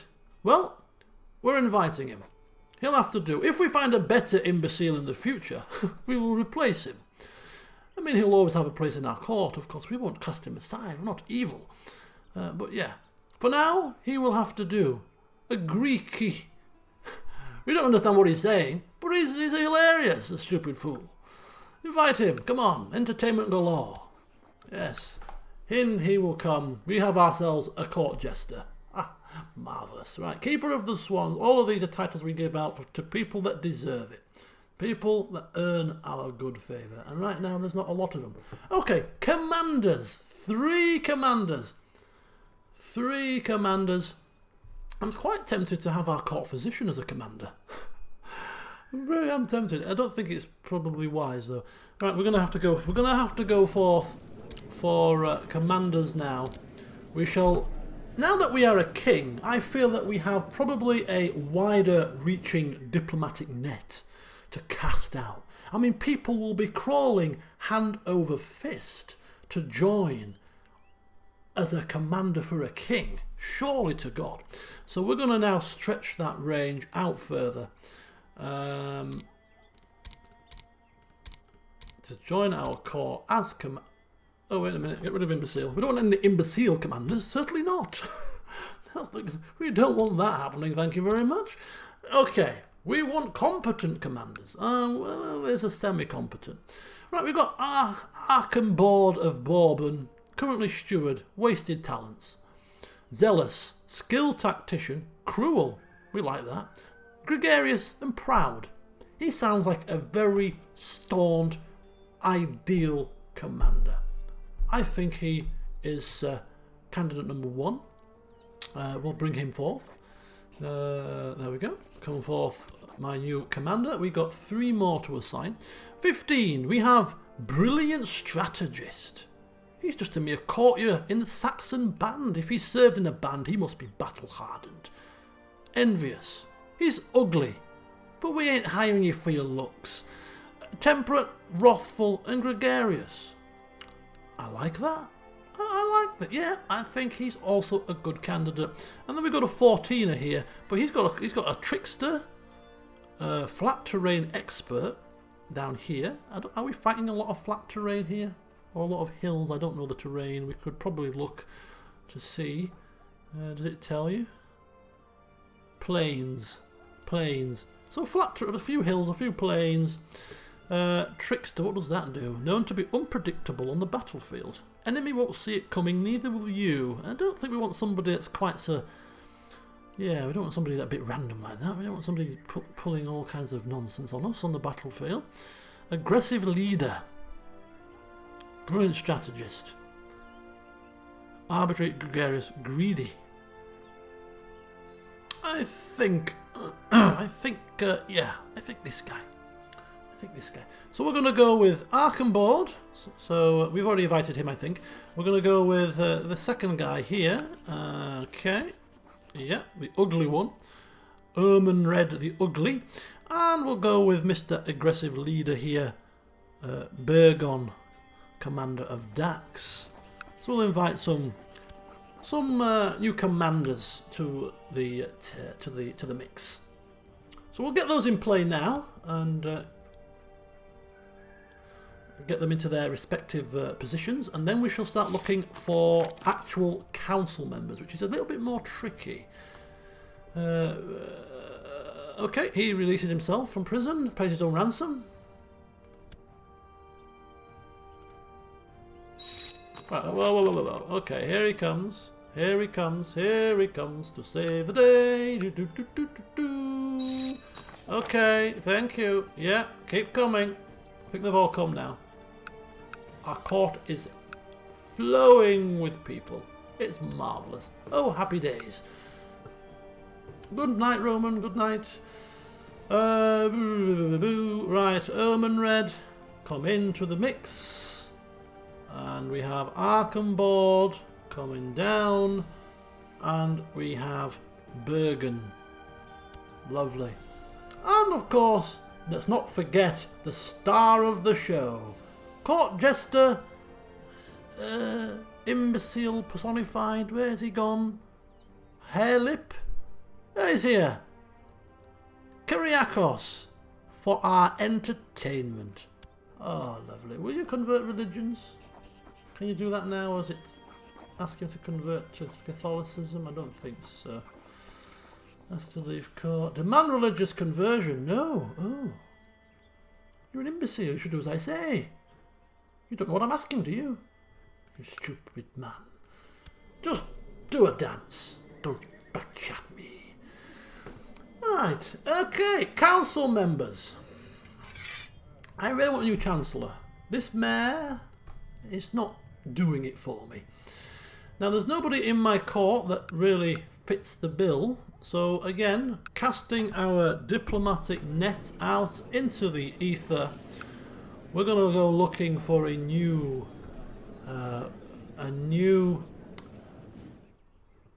council member. Now, it's not just about the fact that we need a good council member. We also need a council member that is going to be malleable when it comes to voting decisions. So ideally, we should really be picking them with the highest opinion possible. Now, we're not going to get very high opinions because none of these guys really know us very well. So when they come to our court, we'll have to play it by ear. But give it time, I'm sure they'll come round to our way of thinking. But we can at least invite them for free and see what potential council types they're going to be. Anyway, 20 diplomacy. Who would be better? He's got the higher opinion. Game master. Gregarious, cynical, erudite. We don't have any ambitious people either. He's a lunatic, and I think we'll avoid the lunatics for now. We saw what happened when we had one lunatic in our council. He ended up burnt at the stake. So we'll avoid the lunatics. Great eminence, diligent, trusting and honest. Not the highest opinion, but he's good at his job. She's also a great eminence, but is that a he? That's a he, sorry. It's the hair. Deceitful. Don't really want that in a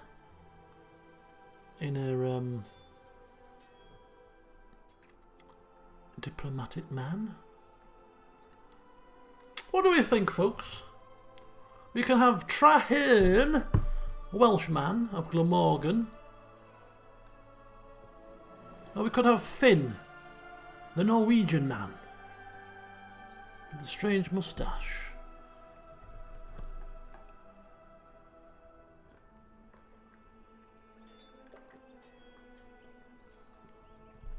Any thoughts? How old is he? Oh, he's 16. The French. Is there a French man here? Oh, here. This man. Socializer. Finn's the heir to a county. Indeed he is. Ooh. If we installed him as a vassal, we could press his claim and gain another county halfway across the world. Yeah, we'll go with Finn. So we'll bring him across. as a potential Chancellor. Well, he's probably going to be the Chancellor regardless. We can't vote for a while anyway on the council law. We've just changed one. So we've got about, is it 5 years? To start getting them on side. Oh, we've just created the kingdom though, so these laws are now different, right? Oh, wait a minute, we've got crown laws now.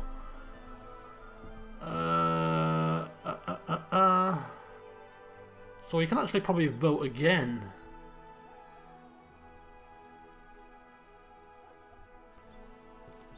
Oh, we can vote again. Right, okay. Look at all the supporters we've got. Extra tax from the nobles, extra tax from the burghers.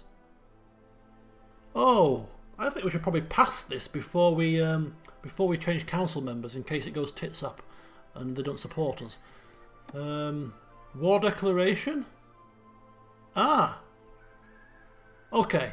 I think before we change the council members, we're going to use the good favour that we have with the current council members to change the law. And then we'll get the new ones in. So, in terms of changing the laws, we can't change any of these, and these are fine for the moment. So, these are all emperor laws. So we can either go with increasing the tax from the burghers. I mean, times are hard. They really are.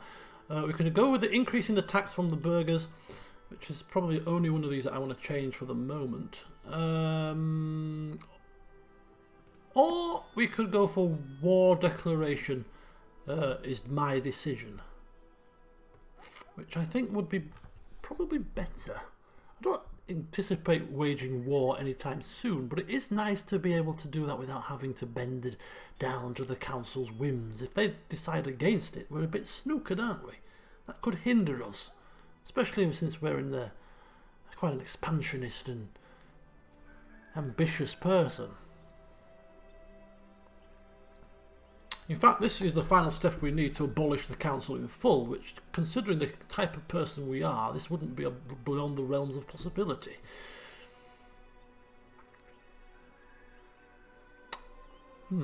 Yes, I think tax can come later. We're not exactly ultimately poor. We have 4 lands. We are got a decent monthly income figure. For now, I think this is going to be more important in the long run. We're going to get that passed. I think that's definitely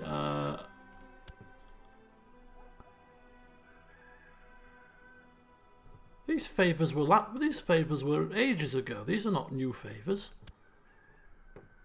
Why has that happened? Right, so we can't change the law for another 5 years now. So now it would be a good time to get the new council in. Thank you for helping me, council, but you're all fired. Good way to repay them. Once again, his dastardly ways are coming out. Right, okay, so get a new Chancellor. A new Marshal? 15, 14. We've already looked at the commanders. Nobody was higher than 15. So the current Marshal could stay. He doesn't really like us a great deal. I mean, mind you, none of the candidates do either. And he's a mayor. So I think we'll leave him there. Steward, he is a powerful vassal, needs to stay there. And he's actually pretty good. Spymaster, we like him. He's staying where he is. We trust him. He's got our back. And Court Chaplain, he's a bishop. We don't get on well with bishops anyway. I'm wondering if we should put our court physician here. I don't think there's any negatives, is there, to doing that, as far as I can tell? He likes us anyway. He's got a better chance of him being voting for us on the council. Is this detrimental to a court physician, putting them as a chaplain? Because obviously as a chaplain he's going to be sent here, there and everywhere. Would that affect anything? I'm not too sure.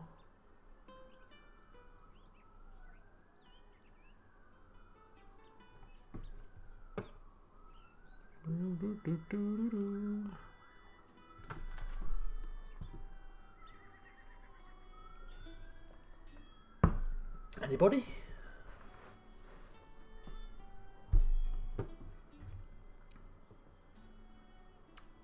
Oh, we get another one. Okay, well, in that case, he doesn't like us. He's not giving us anything anyway, giving it to the Pope, so we'll give him more reason to like us. So lovely. So we'll just wait for this other councillor to come along, the Norwegian fella, whilst the Holy Roman Emperor continues to wage war on the entire world, abusing his power, which is exactly what we do.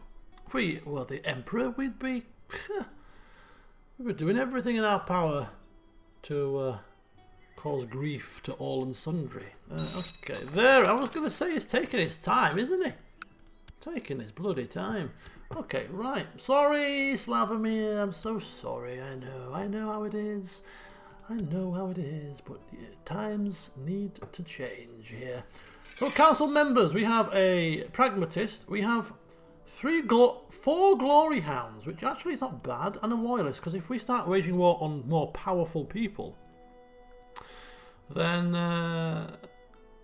they're going to back up. They're going to back up our push for expansion. So if we want to suddenly turn around and wage war on Poland, for instance, because they dare to send their heathens to us, or was it Hungary? I can't remember. But they should support that. Not that they have to, because we've just actually, I've just forgotten of, we've got the say on the war situation. Okay, so we have our new council, and it's looking a hell of a lot better than it did. It's looking good. Certainly more appropriate for a king, I'd say. So now we need to put them to task. Put them to task. So the first task is for the Chancellor. Now I'm a little bit stuck now. Do we want to expand our land militarily, i.e. look to... Can we wage war with outside realm? I think we can.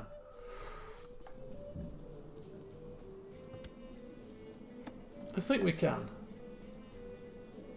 Vassal war declaration. Vassals may fight against enemies both within and without the realm. So we can wage war outside the realm. So if we want to start taking some of Hungary's lands, for instance, and not that we do, I think they've got 5.82k. What are we on at the moment? 2.76. Probably a little bit outside of our station at the moment, but 5.9. No. Austria, who owns this? No, I think we're still probably better served looking to within our own realm. So I'm going to go to the old realm tree here and see. We've still got good favour with... Oh, look at that! We've shot right up to second in power. We were 5th, I think, or 6th, and we're now up to 2nd. It does deeply grieve us that we are below a mere duchess. A woman, no less. And a lower title ranked person. I speak as an envious man, of course. Brandenburg, Italian woman, even worse. Sorry, and this is obviously in character. And no offence to anybody watching who may be an Italian woman, of course. Brandenburg and the north looks fractured and ripe for the taking. Indeed it does. We shall make these future plans. For the time being, we're going to work on some relationships. Smart, it's not your fault. I started it. Duke Jesek started it. We'll work on Pierre, I think. Where's Pierre? We'll just work on some of the more powerful dukes for now. And then we can start plotting and scheming off camera about potential future endeavours. Where are you? Where are you? Wasn't that bloody Delia Smith woman football? Leading troops in something or other. So this is a question I don't know the answer to. Somebody might be able to tell me. If we want to increase the relationship with Pierre of Savoy, his home county is whatever it is. Is it Savoy? I think it's Savoy. He is the Duke. Where the flipping hell is he? Where is he? If we want to increase our relationship with him, if we go and put our Chancellor in his county of Savoy, and he's off leading troops somewhere because he's a marshal or a commander of the Holy Roman Empire, will we still increase that relationship, or would we have to wait for him to come back into his court? Pierre as a female heir. Maybe a betrothal with the son. Would that work? Who is she? No, it's not a marriage, it's a betrothal. How do we arrange a betrothal? How do we do this? Ah, we can't arrange a betrothal with her heir for some reason. With his heir. We could arrange a betrothal with his second in line, and then kill off the little child. That would be really bad, wouldn't it? Oh, that's really evil. So that then my second son would become. Well, she would still be the Duchess if he has no sons, of course. But any of their children would then become legitimate dukes. But as terms of as far as alliances go, yeah, we don't have to marry her. We could marry the second sister. But we'll consider. Yeah, that's possible. That's possible. But as I said, we'll look at these kind of things in the next session, because these little intrigues and marriage and alliances and whatnot are going to take some time. We want to do them properly. So we'll just carry on as we were for now, which was sticking our Chancellor to improve diplomatic relations, at least in the meantime. Don't know if it's going to work because he's away marching with troops, but we're going to stick him in Saxony in the hope that he can increase the relationship with the Duke of Savoy, who is the third most powerful vassal in the realm. So we'll work on that with him, see how he gets on with his high thingamabobs. He's doing that. We're collecting taxes, that's good. Scheming. Right, this is the next thing. I'm thinking we've killed a lot of the Premislid brothers off. They have got a very, very small influence in the area now. We're much loved by the populace. I'm thinking we don't have to scheme so much anymore, and I'm wondering if it's probably worth now trying to see if we can just go and study some technology and gain a little bit of extra boost to our technological advances. So somewhere technologically advanced would be nice. Let's have a look at Bohemia, Prague. I usually send them to Constantinople. Don't know if it's still worth doing, but we'll give it a blast. What's that? 16, 19, 18.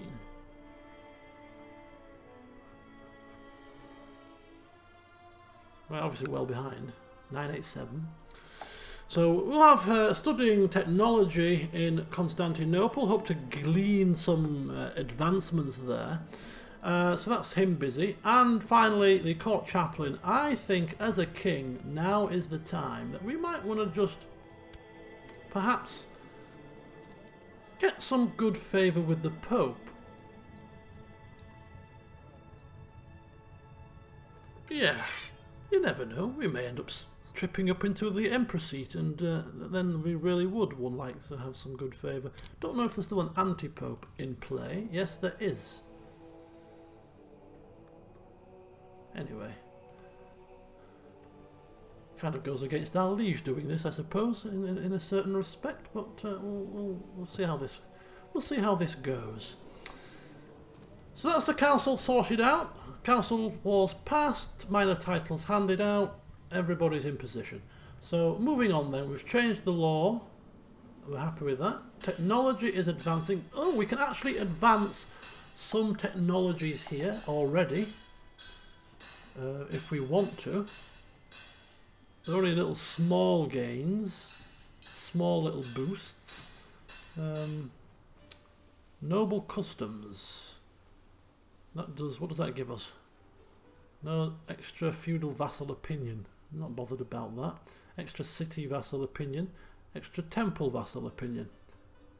Majesty. No, we can't do that. Tolerance. Opinion penalty for different culture. And legalism for new laws. Yeah. New laws, good. New laws are good. Do we have any new laws? I don't know how this works, this whole law system. It's all new to me. It's all new, man. Would we have to tick it over?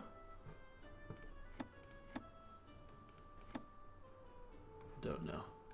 No, don't know. Just gain them faster. Okay, so we're at legalism 2. So medium centralization, religious control mandate. Oh, so we got the medium centralization. I see. Yeah, that was now locked. It will be unlocked when we are able to get it. Okay, good stuff. So we'll move on. Economy advances. Right, what can we do? Church infrastructure, temple tax, town infrastructure, city tax. We're miles away from that. The churches aren't giving us taxes. Improve keeps. Temple. Trade practices. Trade, extra trade value. Trade post limit. Construction. Makes buildings faster. I'm not really stoked with any of them at the moment. And these are military advances. Shipbuilding, we don't have any ships. We're a landlocked country. So I'm thinking either light infantry or cavalry. One of the two. Light cavalry, let's go cavalry. Why not? We'll try that. We'll try that. It's only a little small boost anyway, it's just to top it up really. Okay, so that's technology. Military, replenishing the troops, but a levy force of 3.1k at full capacity. We have an option for a retinue, not yet.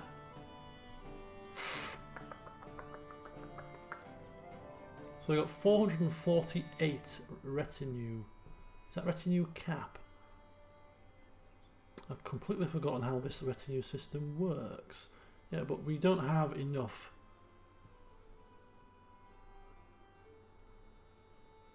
Yeah, retinue cap usage 700. 725. 900. 580. Okay, so we're not far off getting a single unit. But we need... I've completely forgotten how this works. Retinue cap from realm holdings, cap per holding. So the more holdings we have, that would increase. Military technology, and okay, so we'll just naturally expand, and the retinue will hopefully come to us in due course. Even though we are a kingdom, technically speaking, we are a small kingdom. Let's not forget that. We are king only by title. England was a little bit larger of an area, but we're very happy, so don't get me wrong. He's a very, very happy chappy.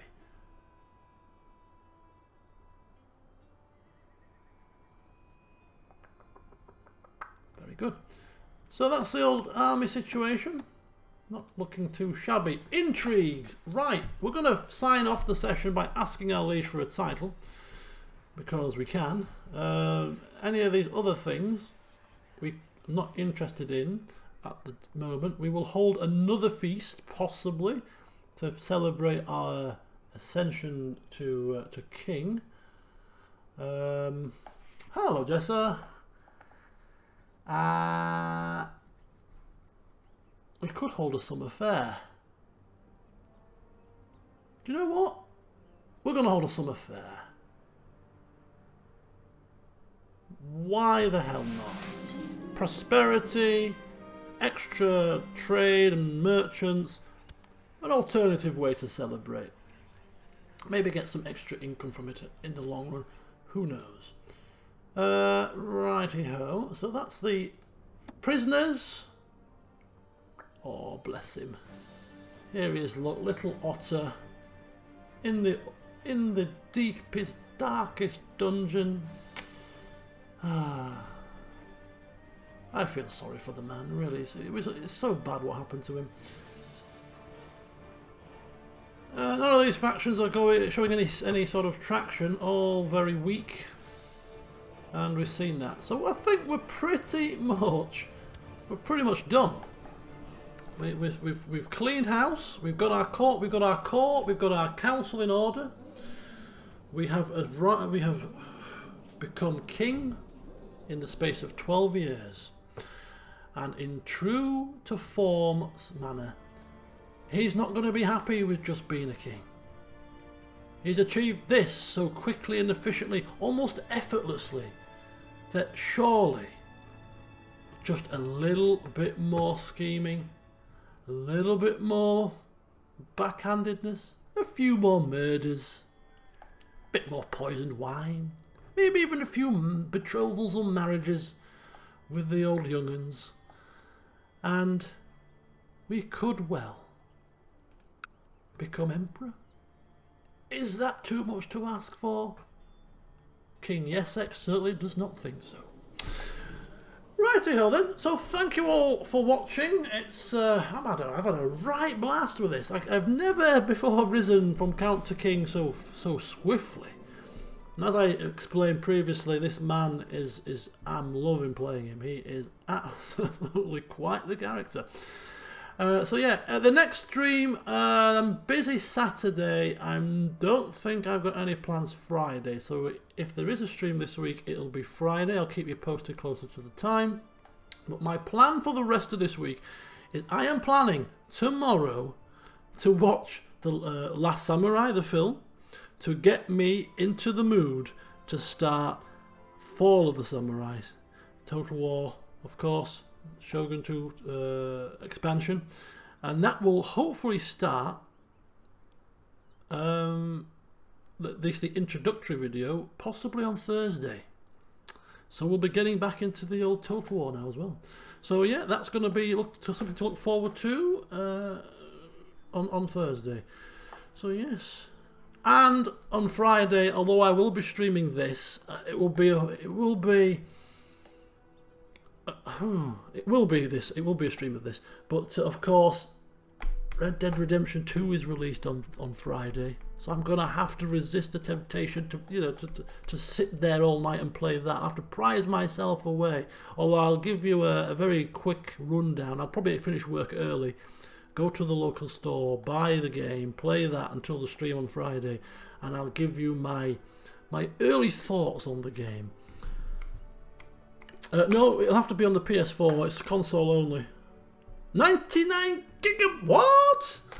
It makes sense. It's a very big game. I don't even know if my hard drive can take 99 gigabytes. I don't even know if my hard drive is that big. I've got a version 1 PS4. Jesus. I do actually plan to do a couple of streams of the game. It's open world, so there's really no massive restrictions as to when we can dip in and dip out. It's not going to be a full-blown stream series, but I did say that I will bring you a handful of streams of the game just to show you people that haven't got it, for instance, just to show you what it's like, just to show you my character and how I'm playing the game, just to give you a bit of a taste.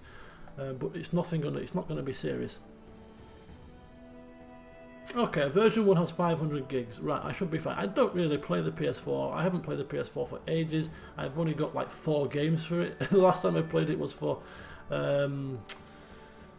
Detroit Become Human. So, yeah. I played Final Fantasy 15 on it as well. And what else did I play on it? I think that's probably the only games I've really played on it, to be honest with you. Doesn't get a lot of use. Make a better doorstop. So yes, that will be coming as well, so that's to look forward to. A Red Dead Redemption stream here and there, dotted in between the other stuff. So there's a few things starting now, and I'm going to give you a video update probably on the weekend, showing you my new room, because my decorations, my renovations are now completely finished. my blinds were installed yesterday, which were the last thing that needed to be done. And so I completed the blinds were put up, and then I had a big clean, dusted everything, tidied everything up, cleaned everything, washed everything down, so the room is looking spick and span, marvellous. So I'll give you a quick tour of the room.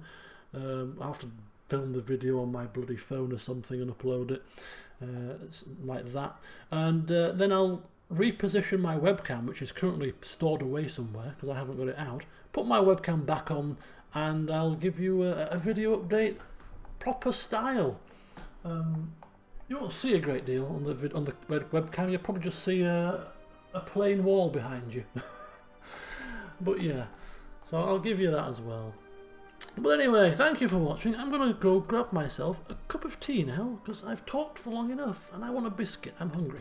So yeah, fingers crossed, you might see a Total War video on Thursday, and at the very least you'll see some more CK2 on Friday, where we shall continue to rise, hopefully.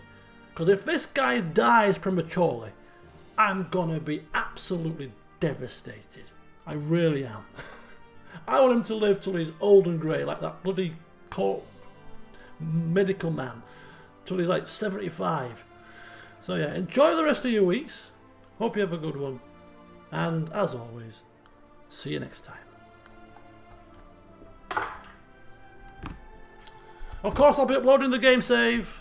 I may need some assistance from you guys, more learned in arts of ascending to Emperor, so I'll upload the game save on the Discord, and I'll remember to put it in the description of the video as well. So if you want to take a quick look in your own games as to what's going on, get a better handle on things, just import the save into your games and have a nosy.